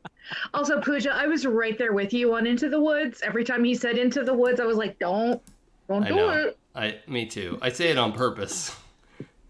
Well, next time I will not stop myself. I was gonna say you sow the seeds, you reap the consequences. Yeah, I mean, I love that place, so okay. I can't find an explicit description of how it handles area of effect, so it's a fictional area of effect, and it's we'll just go with what I described. So either you could catch the one that Nyx is fighting by themselves, or you could go after the other one, but you're going to catch either Ventuz or Zay with it, because they're all in sort of melee combat together. Well, but I can control the tentacles. Mm-hmm. So therefore, they don't have to get hit. Oh, is that right? Okay. Yes. Let's see. Which spell list are you looking at? Warlock. Oh, the Warlock one? Okay. Yeah. And it says I can the tentacles make movement difficult, and I can command them to hack and slash at a creature entangled by them. Now- Okay, so I would say everyone's movement is difficult at that point. Yes. But yes, that's fine. It doesn't have to do damage to everyone. Okay. All right, that's fine. So that's what I'm going to do. Okay. Now- Tentacular. I assume that they cannot use hack and slash this turn, correct? Yeah, I think we gotta like we're definitely It's like inhibiting movement and one there's round, yeah. yeah, it's happening, and then your next turn, like when you use hack and slash, you can use the tentacles as your weapon as opposed Okay. to something else. There are 3 tentacles. Okay, got it. Oh. Well, that's good. That's not as bad as what I was picturing too. I was picturing like, just like spaghetti coming out of the ground. So Well, when I roll 8 tentacles, that's exactly what it'll look like. yeah, okay. Oh, I see. The third level spell, Black Tentacles. Yes. Yeah, okay, cool. Yeah, in an area. Cool. Thanks for nothing on that description. Well, they just don't expect everybody to have an adversarial GM like we do. I wish I was adversarial. That would make my job so much easier. That's the thing I've never understood about that. Like, GM, if you want to win, like, you can win. That's easy. Right? Like, you can do that without Yeah. losing half of your friends, right? Yeah. Yeah, there you go. You won. Game over. Okay. It's not. I feel like adversarial GM is taken like the wrong way. That people think it's about winning, and really it's about creating the most suffering. Yeah, I guess that, but I mean, that feels like a form of winning to me. Like the GM is causing suffering and feeling like they're in control, and they get to. But it does mean that it doesn't necessarily like. It's not about winning as fast as possible, but as well as possible. Yeah, maybe. Okay. Please so, don't hurt us. That's never been my goal. Okay, it looks like everyone's had a turn. So, what I want to start with is, let's go back to Nyx. Now, in general, I'm happy having you all pick whatever order you want, but I want to figure out what's happening with Nyx first. So, I'm going to ask them to go first in this next round. So, Nyx, what are you up to over there? My little dude or dudette or non-binary, It's hard to tell. is nearly dead, but not all dead. Mm-hmm. Mostly dead. So, mostly dead. Is there like a coup de grace type thing? Like, can I But you just could make be an like, attack and do the last bit of damage you got to do. all right, I will do that. Okay. Hack and slash. Hack and slash. Okay, so, and I'm adding my charisma, which is 2. Your so dexterity, actually. adding my dexterity, which is also 2. Okay. So, 9. Okay. So on a 7 to 9, it is also going to deal its damage to you. We don't have anybody over there who can aid you. So go ahead and roll your damage. Is 2 HP gonna put you down? If you no. take 2 damage? No? Okay. No. All right. Then let's go ahead and have you roll your damage. So my damage, 6 plus 3, 9. Total. Oh, yeah. Okay. That thing is, yeah, you take its head off. Or you could describe what you do to it. Yeah, sure. That's a lot less gross than what I have in my head. So. Okay. Yeah, you have a back and forth with it. It's doing 2 more HP back to you, but you finish it off and just, put this thing down. Finish it. Do you want to, like, move anywhere or do anything after that? What's going on with the other mantis? Sorry, I was in the new. The other one is fighting Alaebas and Nyx. It is Zay. Jeez. I know all of us changelings look alike to you. You all either It's have fine. 3-letter names or 7-letter names, and that's Mine's 6. it's 7. was not gonna say If it. you check the records, it's 7 letters. There's a little at sign before It's at Ventuz. 2 U's. Oh, it's to you, all right, buddy. Oh snap! So the other one is fighting Zay and Alaebas. Ventuz. And Oh. is it Is looking? it? Are you sure? And tentacles. It is also being attacked by 3 tentacles black tentacles that have sprung out of the earth. So do they look like they need help, or can I check on whatever it was they were trying to eat? That's up to you. Does it look like they need help? We're having a good time. Yeah, I mean it's 3-on-1 over there. They probably got it under control. All right, I'm gonna go check and see what it was that they were eating ish. Okay. Yeah, you head over there, and right away you can identify this is like a big deer, not like a moose, but it's a really big stag. Like an elk? Yeah, like probably not even fully as big as an elk. It's just a big stag, like really big deer. Is there anything? I'm gonna switch back to Nyx, to the Tilda Swinton in a suit Sure. body that y'all know Nyx as, and just kind of look at the is there anything special about the deer or magical? Is there any? We're gonna come back to you on your next turn and have you do discern realities. Cool. But let's check in at the fight. You know what, Ventuz? I really want to see what you do with these tentacles. So, what do you do with these tentacles? Well, the first thing that I had to do from last turn was actually roll to cast a spell. Oh, okay. That we did not do. Oh, I didn't realize that was a dice roll. Okay. Yes. So it's 2d6 for charisma, and I rolled a 9. Okay. And I have an 18 charisma, which is plus 12 3. last time I checked. Yeah, it's plus 3. So, yeah, great. 12 is a critical success. I'm going to give you double the number of tentacles you were supposed to get. So you have 6 tentacles coming out of the ground. Okay. I think three came up, and then you had such good control, they just split. Each one of them split into 2, and because that seems horrible. And you've I hate it. Yeah, me too. Yeah. If you look very closely, they look like they're wrapped the same way a rope would be. Oh, like okay. that tight winding. Sure. Let me see. So They also respond to rope. well, I haven't quite verbally commanded them yet, so I don't know if they do.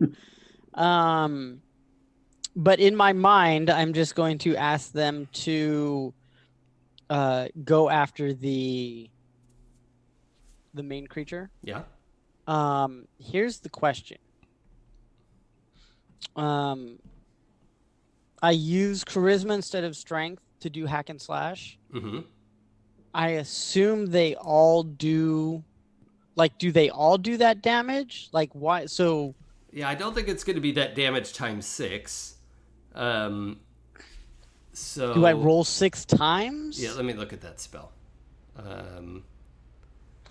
Don't worry, it's appropriately vague. They each have 2 hit points. That's not helpful. They make movement difficult, and you can use hack and slash with charisma instead of strength with this spell. I think it's the number of tentacles is probably more related to how many things they could entangle instead of how much damage they actually do. Okay. So yeah, let's do hack and slash with your charisma, and we'll figure it out. All right. So rolling the 2d6. I got a 10 plus my charisma is 13. Holy crap! You guys are rolling like gangbusters. Wait, who? Yeah, that's a critical success. I don't, have we had I'm aware. I've had a before. critical fight success? I don't know if we have. I got one. That's right, and you killed it. That's right. Yeah. Yeah. We didn't really have to think about the damage. Let's So let's see. And you may cast the spell again later because you had that good. Hail your Dreadlord. Okay, that's horrible. I don't see where your class damage is. Oh, my class damage is a D6. Oh, okay. So let's just max that and say that it's 6 damage.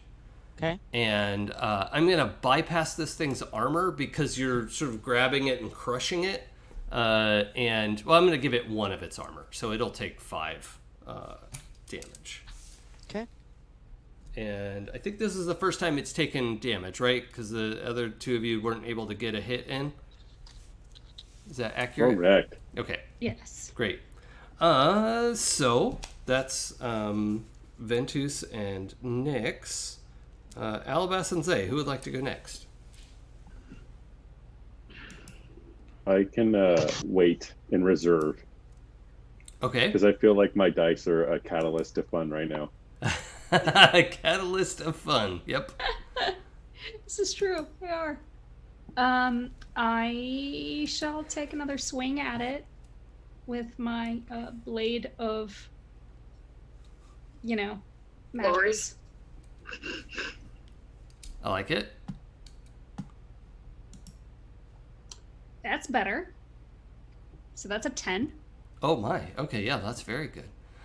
So do you want to do your damage without taking any in return, or do you want to do extra damage and take some? Well, on a 10 plus, I deal my damage and apply 2 of my techniques. And here's the thing, is in this it says, on a 10 plus, I deal my damage and apply 2 of my techniques. On a 7 to 9, I deal my damage and apply 1 technique, and my opponent attacks me. Okay. So it sounds like from this. Let me look at that real quick. Does it... you talking about arcane blade work? I am. And then if you go into the advanced moves, flawless blade work replaces arcane blade work. Oh, I see. Yeah, okay, yeah, 2 of your techniques. Yeah, that's not hack and slash, so yeah, we don't have to go with what hack and slash says. You're just using flawless blade work. So, yeah, what techniques do you want to apply? You have a 10, right? I did. And I am going to Where are the techniques? Oh, here they are. yeah, they're down, like there's another page Yeah. of techniques. And I'm going to use Galvanic. Mm-hmm. Electricity courses through my blade, numbing one of my target's limbs. And Torrential. And my attack ends with a flurry of strikes that my opponent must dedicate effort to blocking or avoiding. If they instead attack me in response to my attack, deal my damage again. Oh my. Okay. No, I think it is turning to defend itself against you because it is also deemed that Alaebas is not a threat. And I need to roll a d8, and I roll 7. 7 damage. Damage? Oh, okay. Well, how did you kill it? I am gonna say that when I went to strike it with my spell, like the electricity came out, and instead of just numbing it, like the electricity surged through it and stopped its heart. Oh, okay. Or real, like, I guess I don't know how praying mantis physiology works. So Yeah, I mean, like, we all could say insects have hearts. Okay, cool. So it stopped its heart instead. Yeah. Okay. Cool. Yeah. You get in there, and your final stab is that zap, and yeah, suddenly it's very quiet in the forest again, and the 4 of you are left to catch your breath. So, what happens next? We could see Zay is over in the clearing, checking out the animal that was downed, and let's see how much. That would be Nyx, not Zay. I know we all look alike to you. Oh my gosh, why can I not get names right today? Okay, So who all has taken wounds? Alaebas did, Oh, I have. which seems fair because it's sort of Alaebas'. Everyone fault. except Ventuz. Oh, okay. So how many hit Go ahead, points is everyone Alaebas. down? I'm down 3. 4. Okay. I'm down 4. Pooja, did you lose some? Oh yeah, just 2. Okay. So 4 in Nyx's case is a lot. 3 I got lay hands on. in Alaebas' case is not that much, but okay. You want to use your lay on hands move? Yeah, hopefully I don't kill myself. I can't imagine anything going wrong at this point. It Why? can't go Things right. could only go well here. Yeah. Okay. What's the worst that could happen? Yeah, Well, that's my guys. brand. Hold on, wrong page, please. It's probably okay. It's When you probably touch fine. someone skin to skin and pray for their well-being, roll charisma. Well, I got an 8. And on a 7 to 9, they are healed, but the damage or disease is transferred to you. Wow, If that's you do it harsh. yourself- Yeah, that's super. Lay hands on is great. Wow. So okay. And then I'll roll my. How does that work with you? Like, if you lay your hands on yourself? I just kill myself. No, it's illegal to touch yourself. Oh. Well, Zay according to the or diviners. Nick's got 6 hit points back. Okay. So, wow, that's just really interesting. Okay. I'm gonna read up more on that in between games just to see how that works. I think there's also a thing about, like, after the fight, there's like a thing everyone can do to recover a little bit. You can rest, yeah. Yeah. So let's do the rest move. Oh. Before you kill yourself. Yeah, we don't want to camp. Rest yourself before you. Yeah. Recover. When you do nothing, hold on. When you do nothing but rest in comfort and safety after a day of rest, After a day, okay, that's nothing. you recover all your after 3 days of rest. Blah blah blah. Okay, that's not gonna help No, us. that's nothing. Okay. The Yeah, cloud the just other got one a would little be- darker in Dungeon World, guys. Yeah. The other one would be make camp. And that's when you wake up from at least a few uninterrupted hours of sleep, heal damage equal to half your max hit points. That's the Yeah. closest one we're gonna get. Let me look at something here real quick. Nope.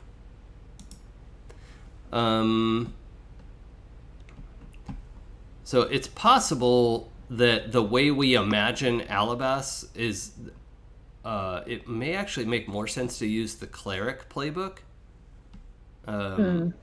even though you're a paladin. So either we would roll you up as a cleric and take a paladin move or two, or make the cleric, or make the have your paladin take a cleric move, like being able to cast spells, because in comparison, this, wait, where did it go? I just had it. Cure light wounds is you just heal somebody for 1d8 damage. The end. Like, there's no... Yeah, but they don't have armor of 6+. Right. Well, mine's 3. Actually, the armor is just 1 less. Wait, Must how be does a the armor cleric. come into that? No, but what I'm saying is that his character's always been out in front. His character's always been Yeah. like, no, don't worry about it, I got it. So Yeah. it still follows the paladin Mm-hmm. motif in that sense. Yeah. We could get you 2 armor instead of 3 as a cleric.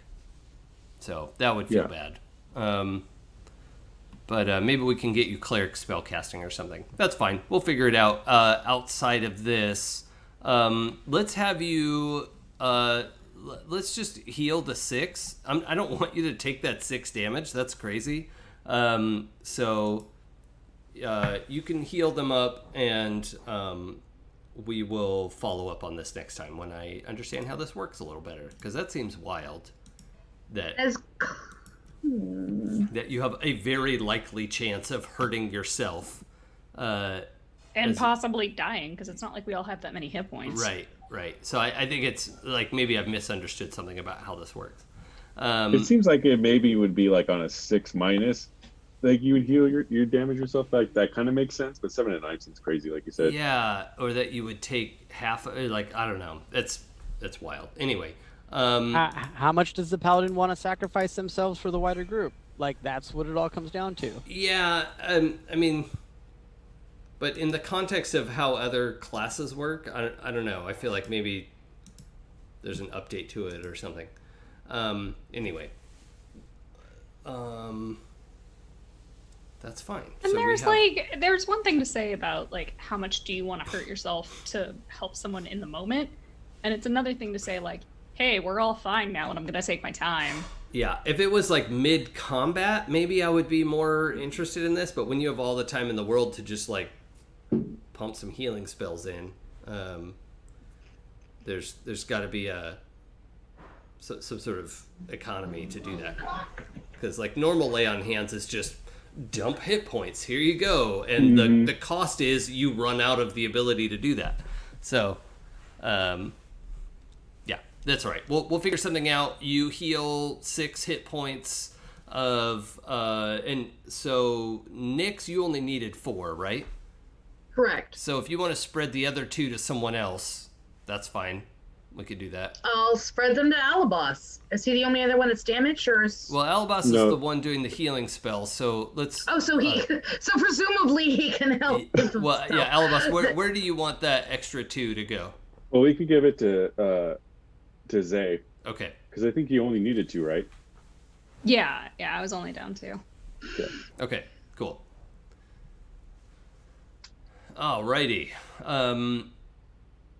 So we're somewhat recovered. We've got a chance to catch our breath. The forest sounds slowly start to come back. All remnant trace of the telepathic spores are gone at this point. So, what do you want to do next? So I'm looking at the deer to determine reality. Yeah, discern reality. Yep, great. Let's roll wisdom. I definitely know that and don't have to look it up yet. Okay, +1. We're all learning. Hey, 12. That's awesome. So you would well, on a 10 plus, this doesn't really have a crit result. So you get to ask 3 questions from the list below. Where's the list? Oh, Where do I it's find the in list?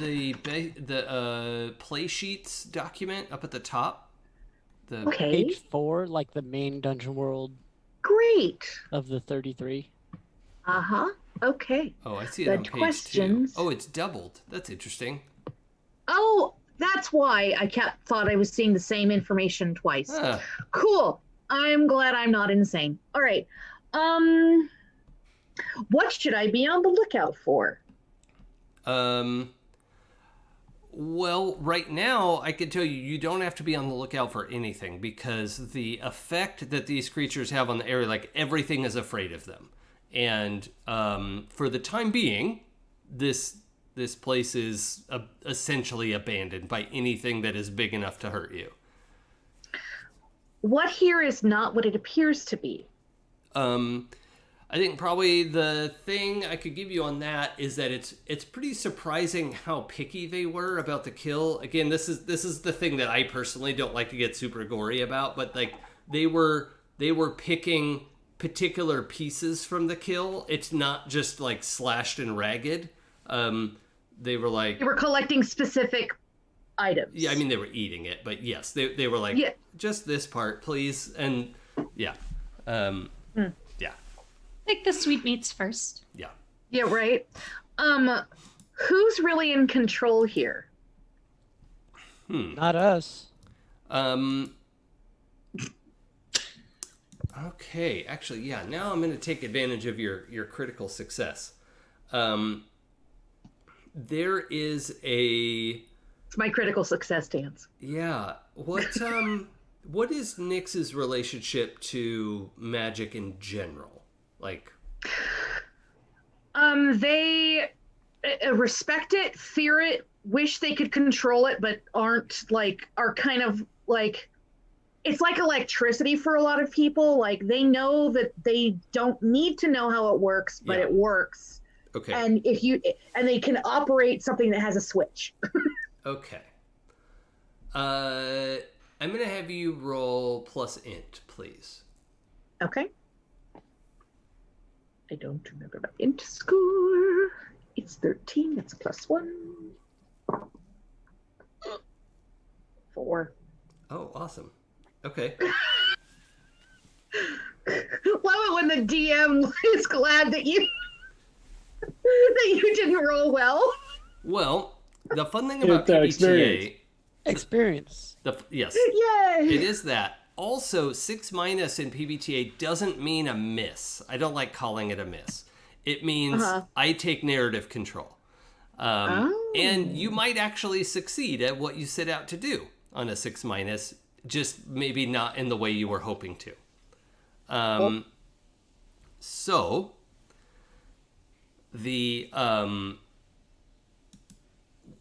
thing that you're able to discern here with kind of how the kill is laid out and everything, there is not like the intention of an intelligent creature setting out a ceremony or like drawing a pattern, but in the way that, you know, water flows over rocks in a particular shape, that they have left the kill out in a particular way, and it only occurs to you after you've sort of like walked around this way and taken 3 steps this way and then 1 step back and then you turn right and touch your thumb to your nose, that you have completed a sort of ambient ritual. And the underbrush surges alive, and the like ferns and shrubs and like tree roots and things surge up and form this like 10-foot tall, kind of like a Groot, but more wild. Okay. And not tree like an ant, right? But like this thing formed of all the gnarled underbrush, which comes up sort of like a djinn, like a nature djinn, right? A root golem. Yeah. Where it doesn't have legs because it's like on one sort of wound mass of I see. Okay. thing up to torso and then arms and a head, and it like picks you up off of the ground. I guess you didn't really have your clothes yet, right? So it just has its hands under your I am armpits, naked. right? Sorry, is that okay? Is that weird? Yeah. Okay. It It just like picks you up. You're like 5 feet off the ground because it's, you know, holding you out in front of its face. So I guess it's 10 feet tall. You're probably more like 8 feet off the ground. And it lifts you up, and it's it says,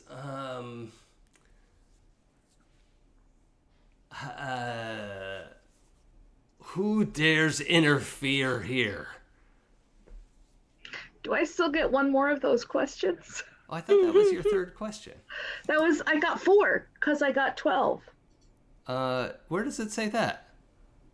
I thought you said 4. I could be misremembering. Oh, no. Okay, so yeah, there isn't a 12 result listed as discern realities. I see. So you get the 3 questions, but I wanted to apply a crit success in there somewhere. The crit success was that you got to do your intelligence roll to understand something about magic. And got it. the magic of this place has somewhat to say unto thee. Okay. I say, there was who dares disturb my slumber, essentially. Well, yeah. How dare you disturb this place? Is this place sacred? These woods are my sacred temple. We didn't know. We're sorry. What can we do to make you happy? Leave, and it's like the like force, pushes you. Does Nyx have hair? It's just like yeah, not very much, but yes. Yeah, if you had long hair, it would be like, blasted back. There's like leaves and stuff stuck in whatever's there. You should probably get one stuck in your mouth. And it then turns like it's just holding you in one hand like a doll. It turns to look at the rest of the group and like, leave, and it's just shouting at you. Cool. Make like a tree and get out of here. I would like to parlay. Oh, all right. What leverage are you presenting? We are presenting the idea that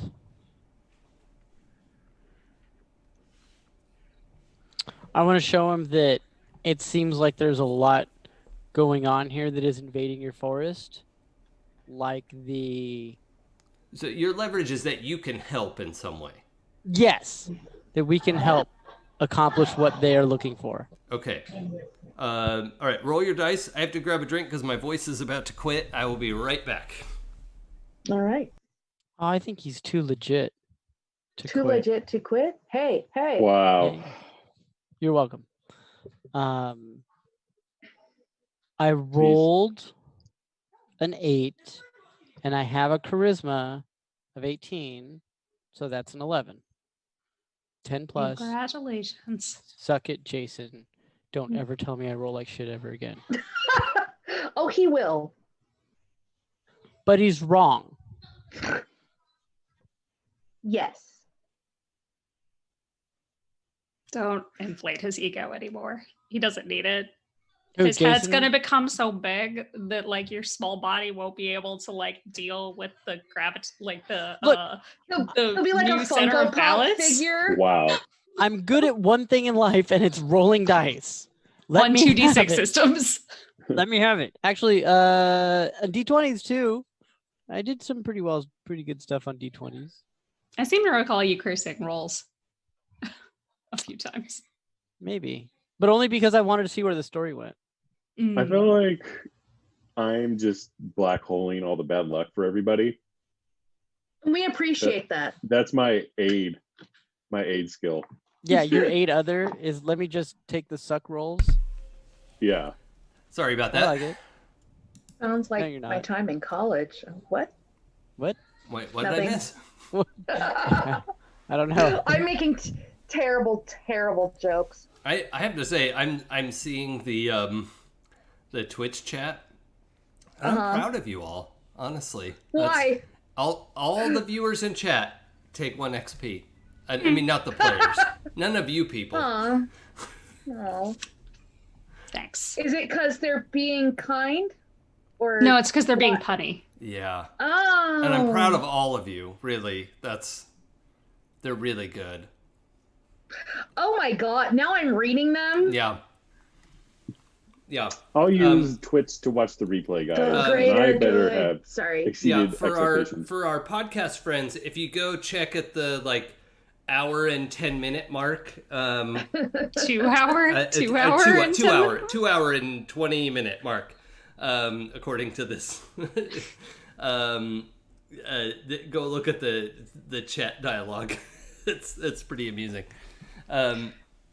He's brushing alone. Yeah. That was Rob. Yeah, So that was But fantastic. in any case, that's right. But I anyway. rolled an 11. Suck it, Jason. Wow, these rolls are incredible. Okay, so on a hit, they will ask you for something and do it if you make them a promise first. So that's good. I have to introduce a complication though, and it'll make sense when I do. I don't think on a 10 plus you do introduce a complication. I think that's the whole point of a 10 plus is there's no complication. Now, if I had rolled a 7 to 9, I think that the rules state there should be a complication. Actually, right? On a in 6 minus. in a PBTA, sure. you can make a GM move whenever you want. So Yeah, he Hashtag tells cheat. gods what to do. I will every moment of every day. All right. No, so, I'm saying the GM is not a god. The GM tells gods what to do. I never liked the GM as God stuff. That blah blah blah. Okay. But you can't have a legitimate campaign without accurate record keeping. That's just a fact. That's Yeah. It's also future perfect. okay. I mean, so, technically, on a hit, they ask you for something and do it if you make them a promise first. Yes. So that sounds like a complication to me. The being, it's actually, we could just call it an elemental. It's a nature elemental. That you know, you're all in this, like, this world is full of elementals. That's just a thing. And it this sounds bad. It's not. It flings Nyx, but Nyx, you're like a ninja, right? You just hit the ground and roll. I'm not even going to make you roll for that because it's not trying to hurt you. It's just like, whoops, and turns to talk to Ventuz, right? Does everyone kind of picture what's happening here? And As long as I don't have to heal. No. It just turns. But I do want to know, Nyx, what does that look like when you hit the ground? Like, how do you make that look cool? So, so he drops me, or the thing drops me. He turns to talk to Ventuz because, you know, you were kind of over there by yourself, and they were coming over to see what you were looking at, and then this thing came up, it picked you up, and then Ventuz is trying to get its attention, so it turns and just like flings you aside, right? Because it's like, that's. And he's released me. He's not just turning Correct. and holding me like a Ken Right. ball. No. He's just like flung you aside because he's like trying to focus on who got his attention. Its attention. So what really happens to Ken dolls? Yes. I try and roll, like literally roll, you know, tuck and roll, Grandma. I try not to hit the ground and break something, mostly myself. Yeah. Okay. Well, yeah. I mean, you have a very high dexterity. That's fine. You. Cool. Sorry, Eli's pupper is such a floofenstein. It's enormous and floofy. So much floof. There's so floof. There's the white four. What kind of floof? And like Eli's not a small guy. Like that's got to be a big dog. Right? Like that's great. I love that dog already, and I want to meet it. What kind of dog is that, Eli? Siberian Husky. It's a big floofer. It's pretty tall, huh? Yeah, he's like 53 pounds. Oh 52. yeah. Wow. That's a big boy.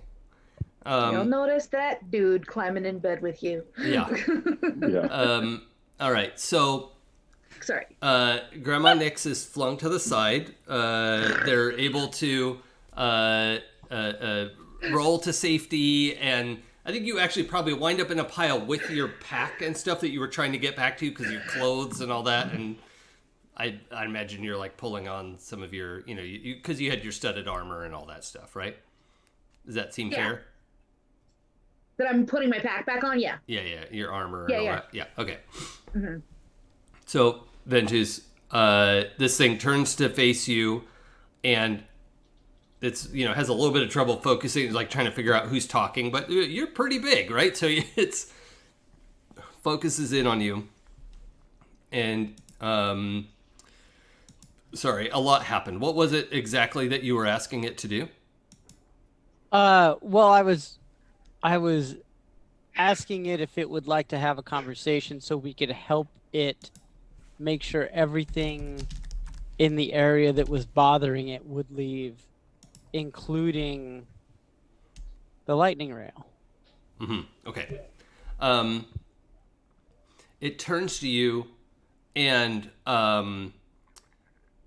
the expression is alien to you, right? This thing is not a humanoid that you're used to. You know, like even different types of humanoids have some really similar body language, from Loxodons to halflings, right? Like you have really similar body language, and this thing is just very strange. You personally are used to dealing with the truly alien in your life, so you have some insight as this thing looks to you, and it is both dismissing you and desperately trying to believe you.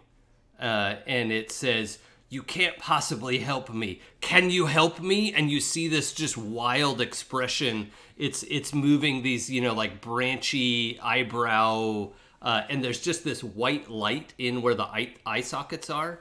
But then a bunch of things happen all at once. The four of you can hear a train approaching the maintenance shed, right? From it's on the track back to the City of Towers, right? So it's probably the train you would have taken to get home. So it's on its way back, and as it gets closer, you see the white light of the eyes, this like blue electrical light starts to come to the forefront as it like stumbles forward, as it like part of the base that it's on crumbles, and then it's grasping for you, Ventuz, and it repeats, can you help me? And then it just like collapses in a pile of like rubbish. Well, not trash, but roughage. Before, like, as soon as I see it like having pain before it completely, do I think that if I cast a dispel magic around it and create like a bubble where the interference that would probably dispel it as quickly as whatever it is that's interfering with it. Gotcha. Okay. And then it would be your fault. Yeah, that's fair. Can I cast dispel magic on the train tracks?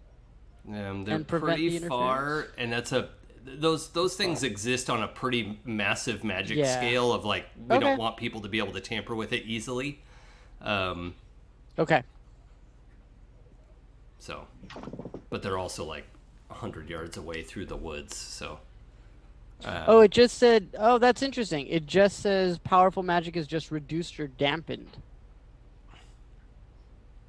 As long as I'm nearby, but that's fine. Wait, so that's just a passive effect that's on you all the time? No. It says choose a spell or magical effect in my presence. The dispel magic rips it apart. Lesser spells are ended. Powerful magic is just reduced or dampened.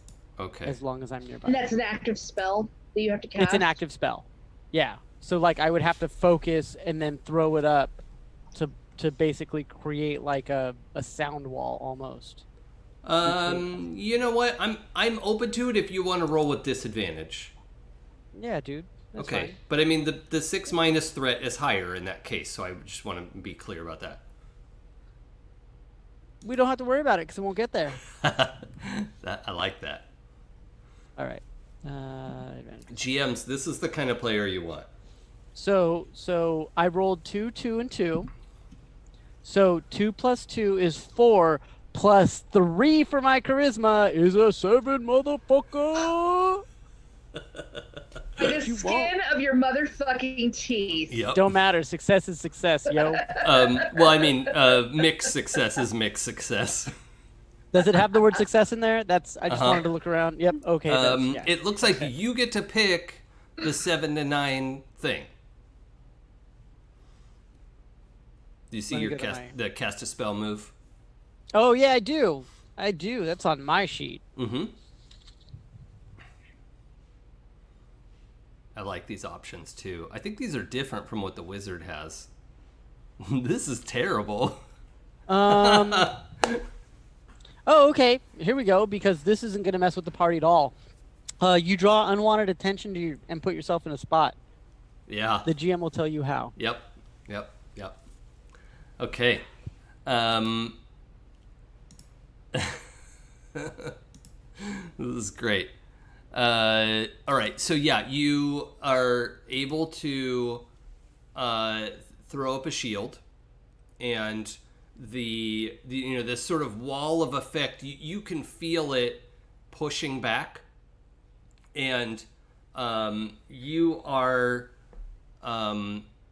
pushed out of your body for a moment.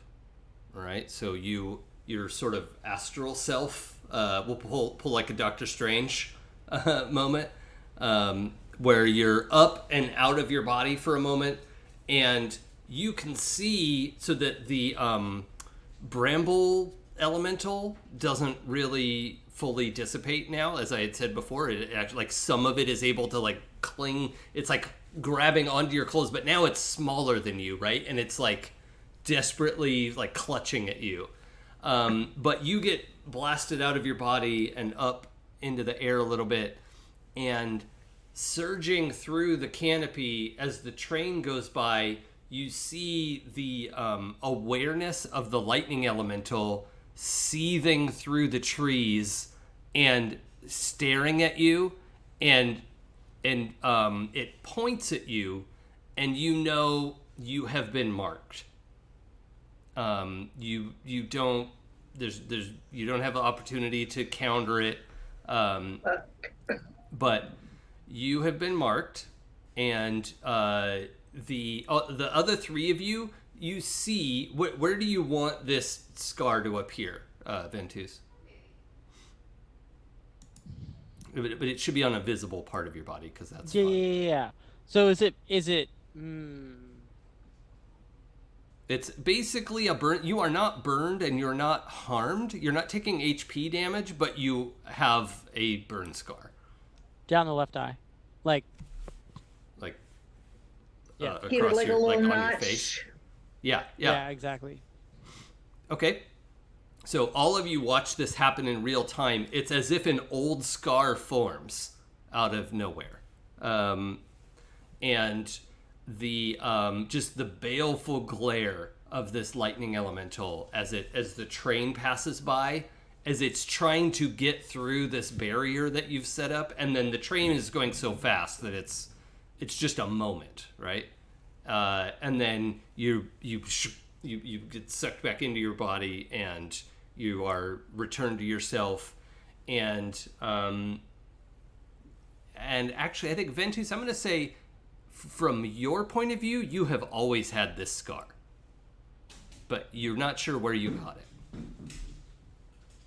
Oh, interesting. But Okay. the three of you watched him get the scar right now. Okay? So Did we the- recognize that it came from the elemental? No, you don't know how it happened. You just watched it go down the left side of his face. And Ventuz, you've always had a scar across your left eye. Yep. Is the bramble still there then? Yes, and it is, clutching at your... you said you wore, like, suits, right? Like, kind of like waistcoat and trouser kind of stuff? More like monks. Oh, okay. Yeah. So, like, loose clothing or robe? Loose clothing. Okay, so but like pants and tunic and that Yeah. sort of thing. Okay. Yeah. So yeah, it has it's holding onto your like rope belt, and it is going to dissipate. It is currently dissipating, but you have some more time to talk to it. How can we help you? It's destroying me. It wants to destroy me. It wants to dismantle everything. And then some more pieces crumble off. What's the best way to destroy it? Kill it. Okay. Tell them, please ask the mantids to leave the mushroom people alone, and we'll kill it. And then it just collapses. Okay. So what I'm getting from today's adventures, gang, lightning rail, bad for this forest. Well, I think we have to interpret some of this, because some of this is has to be relayed in character. So, Ventuz, what all, I mean, obviously everything that thing, the bramble elemental said to Ventuz was out loud and everyone was aware of. A bunch of other stuff just happened that is not common I knowledge see. yet. So, Do we know that the train passed by? yes, yeah, that was a big Okay. loud thing that the zapping lightning and sort of low key thunder of the train passing. Okay. Yeah. So I look at Zay. You said you talked to the elemental before we started on all this, right? Yeah, I did. And you said the elemental was Kind of an conversational. arrogant bastard. Well, arrogant bastard, but it was still conversational and willing to talk. Yeah, Okay, at least for a short amount of time. gotcha. Basically, it felt like its contract with the rail company gave it dominion over all. Oh, it gave it dominion over all the area that the rail covers. That makes a lot of sense because I just looked in its eyes and the intense hatred that it had for me, for all of us, for the tree being here. Brushy, and everything I ar- believe, was what it But was called. yes, I think it was named Bushy. Bushy. Yeah.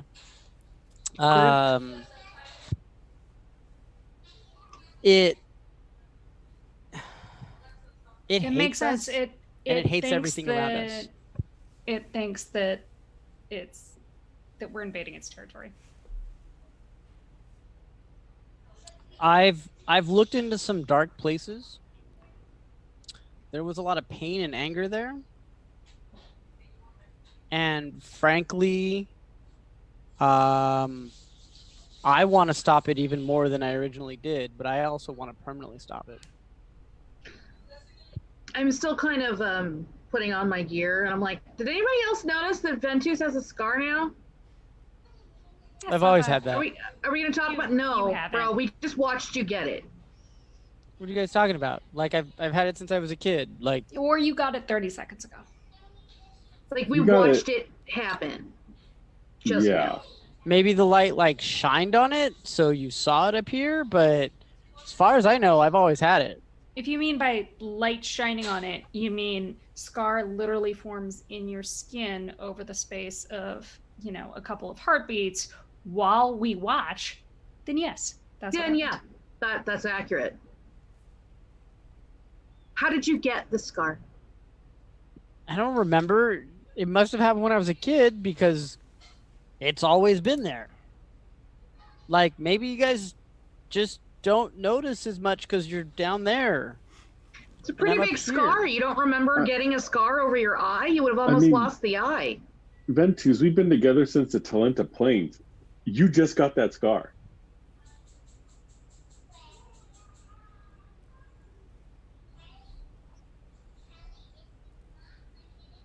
I don't see how. And I've always remembered it. So You've always remembered Unless- it now. sure. But unless something implanted memories into my head,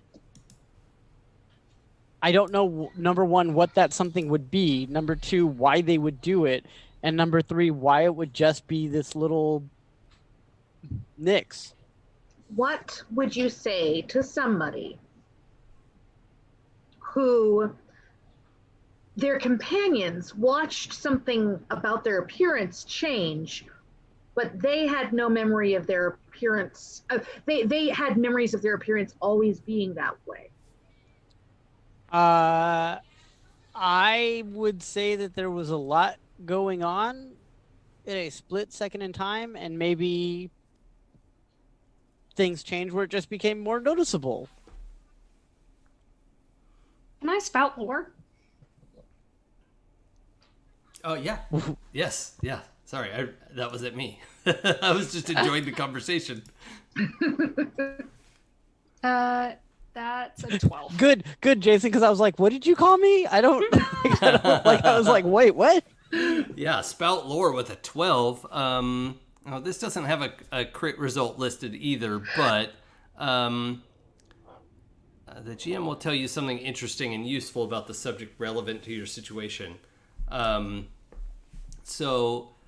I'm going to tell you, it's not unheard of for somebody to have modified memories. Like, there are several spells that can do something like that. But was there a particular direction you wanted me to spout lore in? I wanted to know, basically, I wanted to see if, like, I had anything in my memory, or, like, from my travels where elementals messed with somebody's memory. Or what the scar might mean. So like, I think what I'm going to say is, with that 12, actually, you have heard rumors of certain elementals, not like elementals as a group, because like fire elementals and water elementals and nature elementals, they're all very different for me. You know, they have like different personalities, and then there are individuals in those groups that, you know. So you've heard lots of different things. Elementals are people too. Well, they're not people, but Ish. It's complicated. But they're like a force of nature. You have heard rumors that lightning elementals in particular can either fuck with the passage of time or your perception of time. And that's a thing you've heard of. It sounds like bullshit, but maybe less like bullshit today. So this all happened. I mean, you saying that the lightning elemental looked at you with hatred. Yes. And I know and have heard of cases of lightning elementals being able to manipulate time, or at least your perception of time, which sounded a lot like more far-fetched before we went and talked to the mushroom people for 2 hours.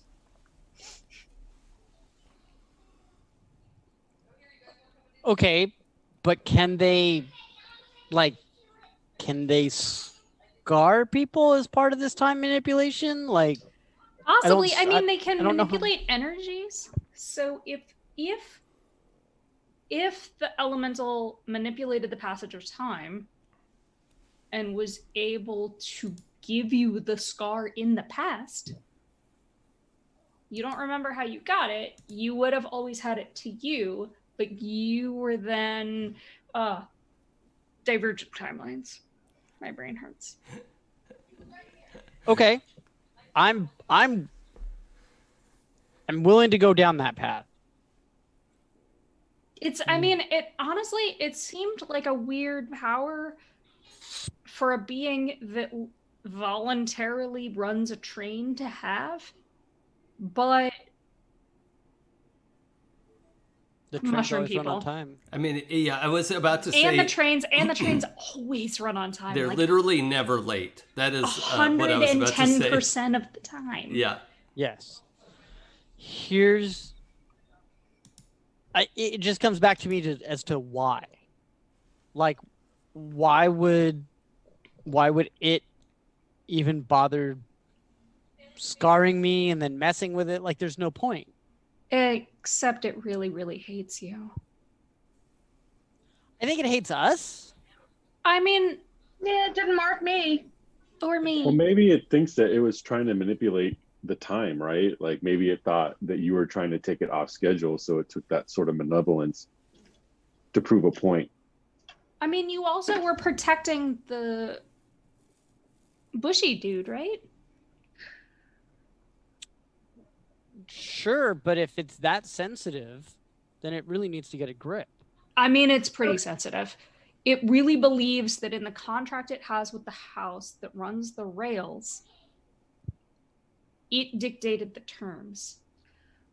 I think there's also something that, the mystery of this aside that we need to realize, and that's that Ventuz has been made. I've been made. Yeah, sorry, I forget. Identified. Yeah. Ventuz has been spotted by somebody who's going to recognize him now. And that means that he can't show his face on a train if we're going to do anything nefarious.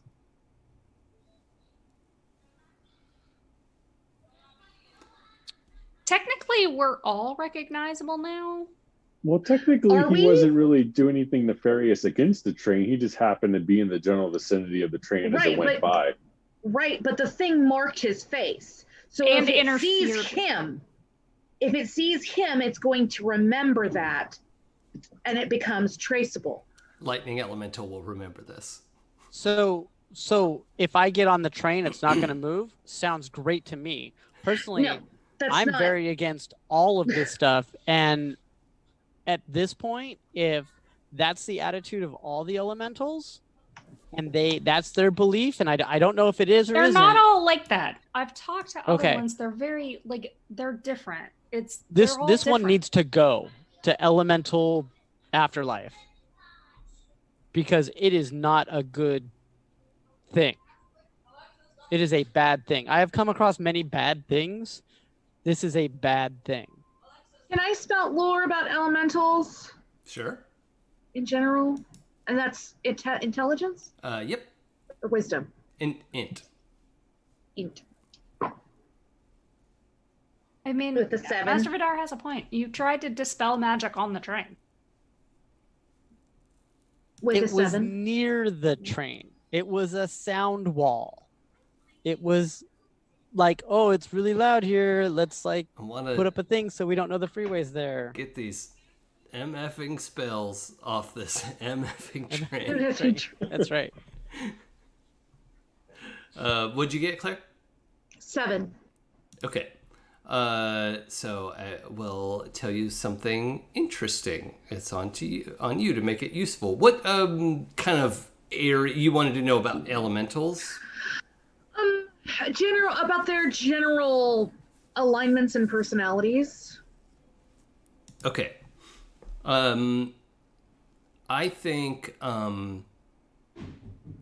you've had some experience with a phenomenon that even in the big city, people are like dubious that this is a real thing as well. In the way that like half the shit you've seen today is like, no, this is Right. all made up bullshit. Like, no, none of this.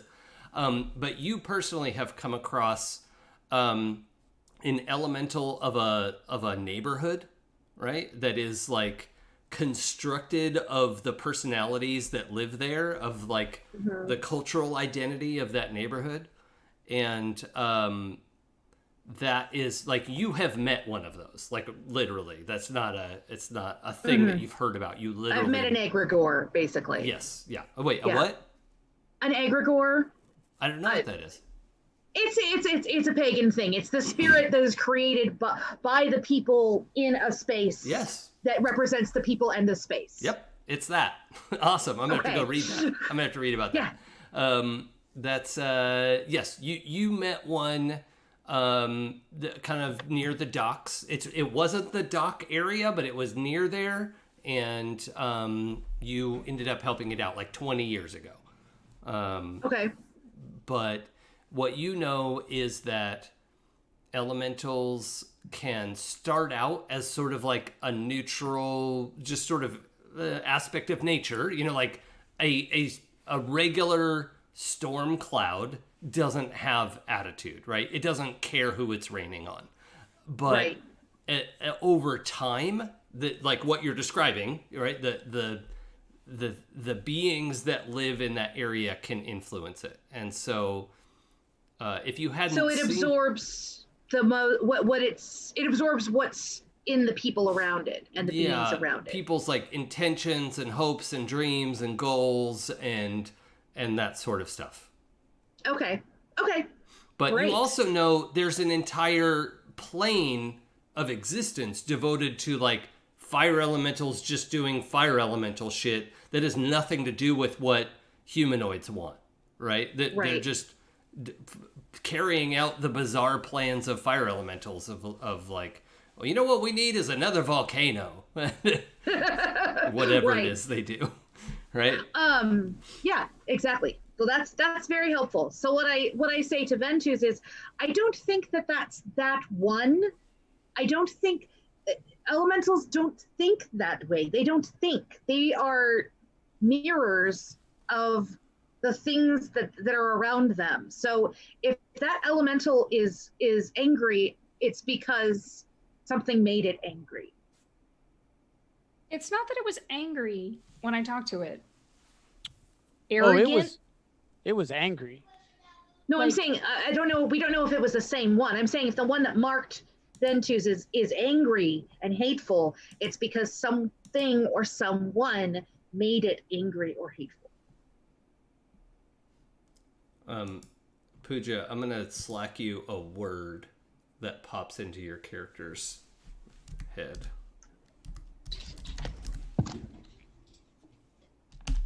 And then you can decide how to put that in the conversation.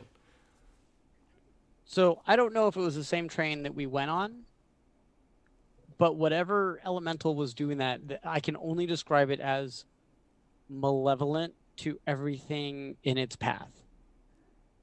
I mean, that jives with it makes sense that the same elemental would run the train that we took, because that train runs this route. There's not a ton of trains that are going this way. And the one I talked to, it was greedy. It wanted more.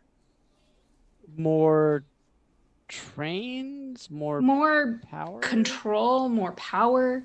It was an avaricious being.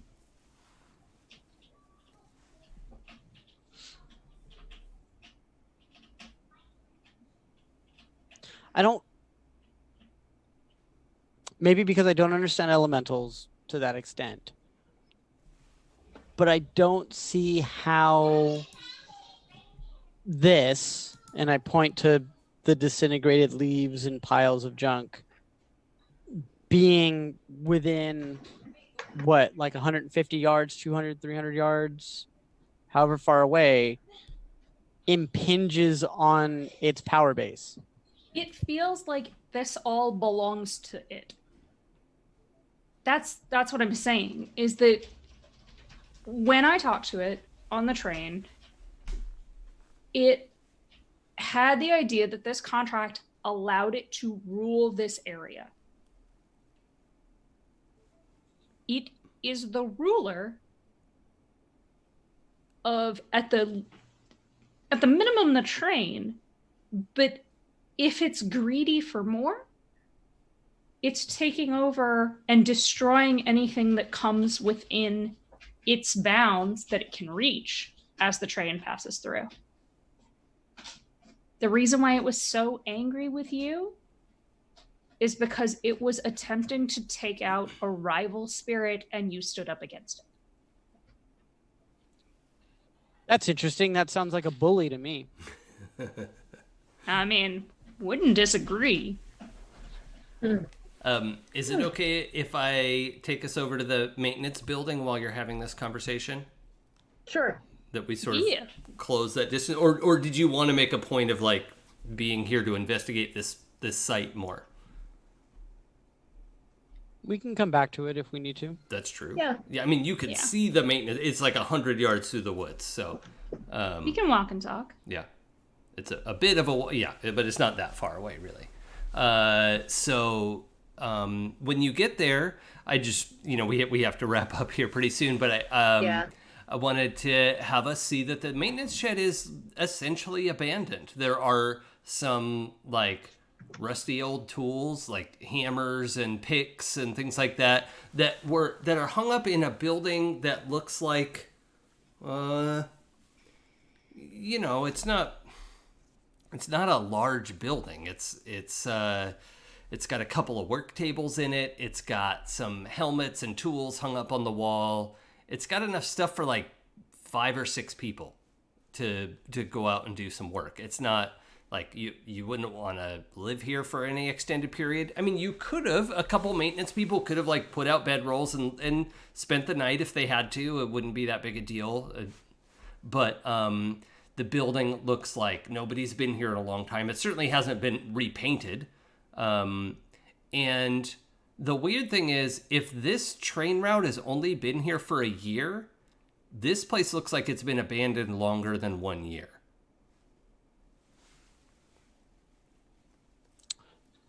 Like even being out in the elements on a cliff where it's getting rain or whatever, it just looks like more than a year old.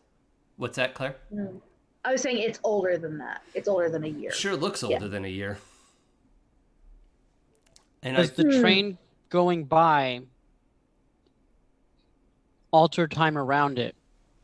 So this thing has aged prematurely, period. Well, that is what we're going to have to answer next time. Dun dun dun. Dun, dun, dun. Dun, dun, dun. That is where we will pick up. Thank you, all of our players, for being so awesome. This is, I hope, as much fun as it is for you as it is for me. Super fun. As we're all learning the new system, we will, of course, be gentle with each other because we care more about each other than getting the numbers right. So hopefully, folks at home, hopefully that's the case at your table too. So, be excellent to each other and party on. Let's say who we are and what we're up to outside of this. My order has shifted, so now I'll ask Rob to go first. I'm Rob. I'm not doing anything outside of this. Should we follow you online anywhere, or? I mean, if you want to, since the basketball season's not happening, I'm not really talking a whole lot. Yeah, that's a bummer. Okay. Yeah, because this was the year the Clippers were gonna win, motherfuckers. Was it? You shut your mouth. No, it wasn't. It really wasn't. It was 100%, 1,000%. I don't know shit about sports. I just wanted to rile him up. Fucking shank. You can always believe that this might have been the year. It would have. Well, no now might. we'll never know. We would. Damn. Eli, what are you up to? Oh, you're muted, bud. Yeah, my dog was whining. Sorry. I am also doing nothing. But if you like professional wrestling, every once in a while, I'll tweet about it. That's true. He will. I will. Okay. For folks listening, what is your Twitter? I would say maybe you shouldn't follow me because I tweet about professional wrestling sometimes. But it's at Ignatius Wang. Okay. Cool. Pooja. I am at Ellie Daisy Girl on Twitter and Forgotten Saves everywhere else. And you can find me here every Sunday, alternating Sundays to this. I am in the Glittering Night, our Vampire 5e campaign Stu is running. And we are having a lot of fun. And I have a witch now. Oh, I'm that's real fun. Excited about it. I don't know if this is a funny story or not, or if it's just sad about how bad my eyes are.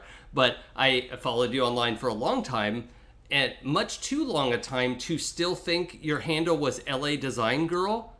A lot of people think that, and I get it. But I mean, I want to was put an N after that G. I was correctly following the right person, and thought that's what it said. So.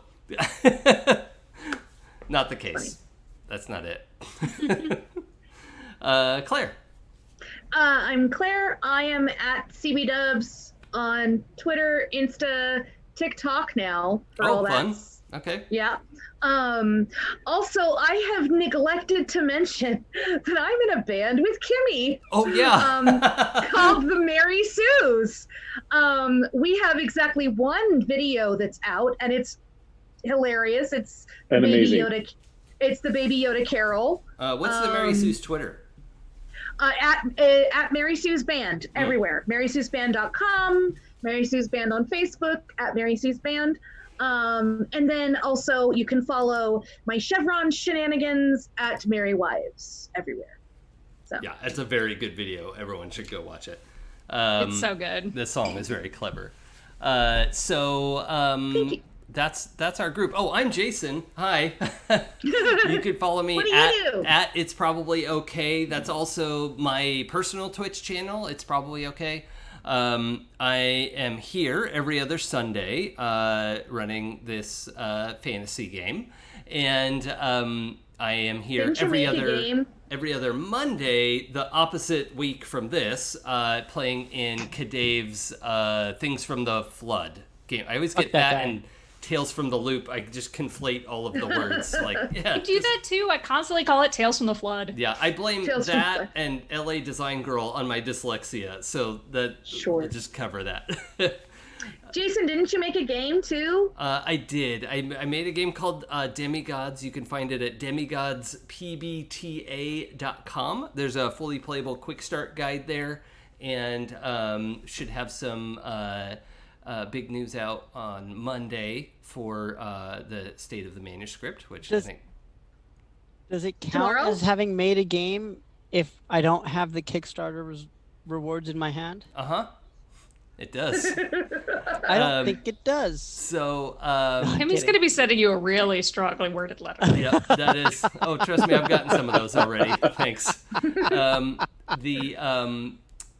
So that's available out there. I'm also Fridays. I'm doing a No Man's Sky video game stream with my friend Sam Delev, and that is called Friday Fly Day on my channel.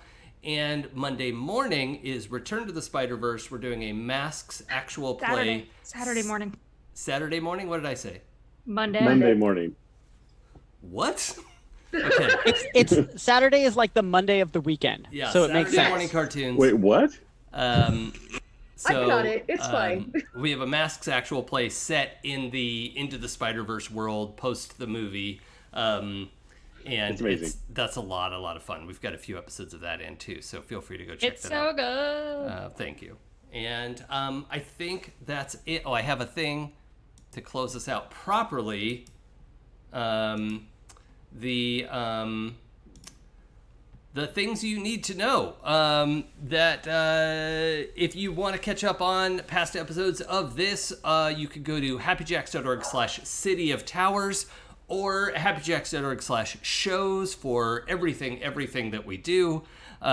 We have a bunch of APs on the Happy Jacks network, and that is what you can go check out. Rob, did you want to say something?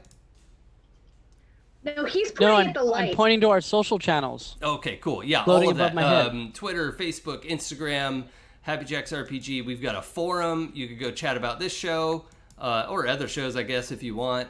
You could go chat about No that. other shows exist And, except Livery Nights. And I will. I'll close this out too. If you're watching the video, I'm going to throw the calendar up in a second. If you're not, you could go check out happyjacks.org/schedule, and that has a live updated Google Calendar. So everything's up to date. So thanks again, everybody, for joining us, and we will see you in 2 weeks. Bye. Bye. Bye. Later. Safe. Have a good one.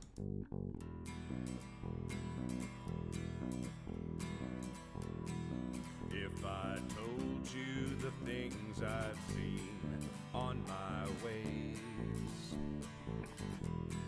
if I told you the things I've done in my days, you wouldn't believe me anyway.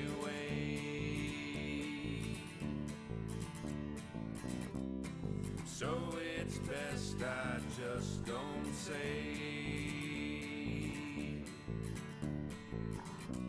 I've lived 1,000 lives, I piloted 1,000 souls, I killed and fought and died just for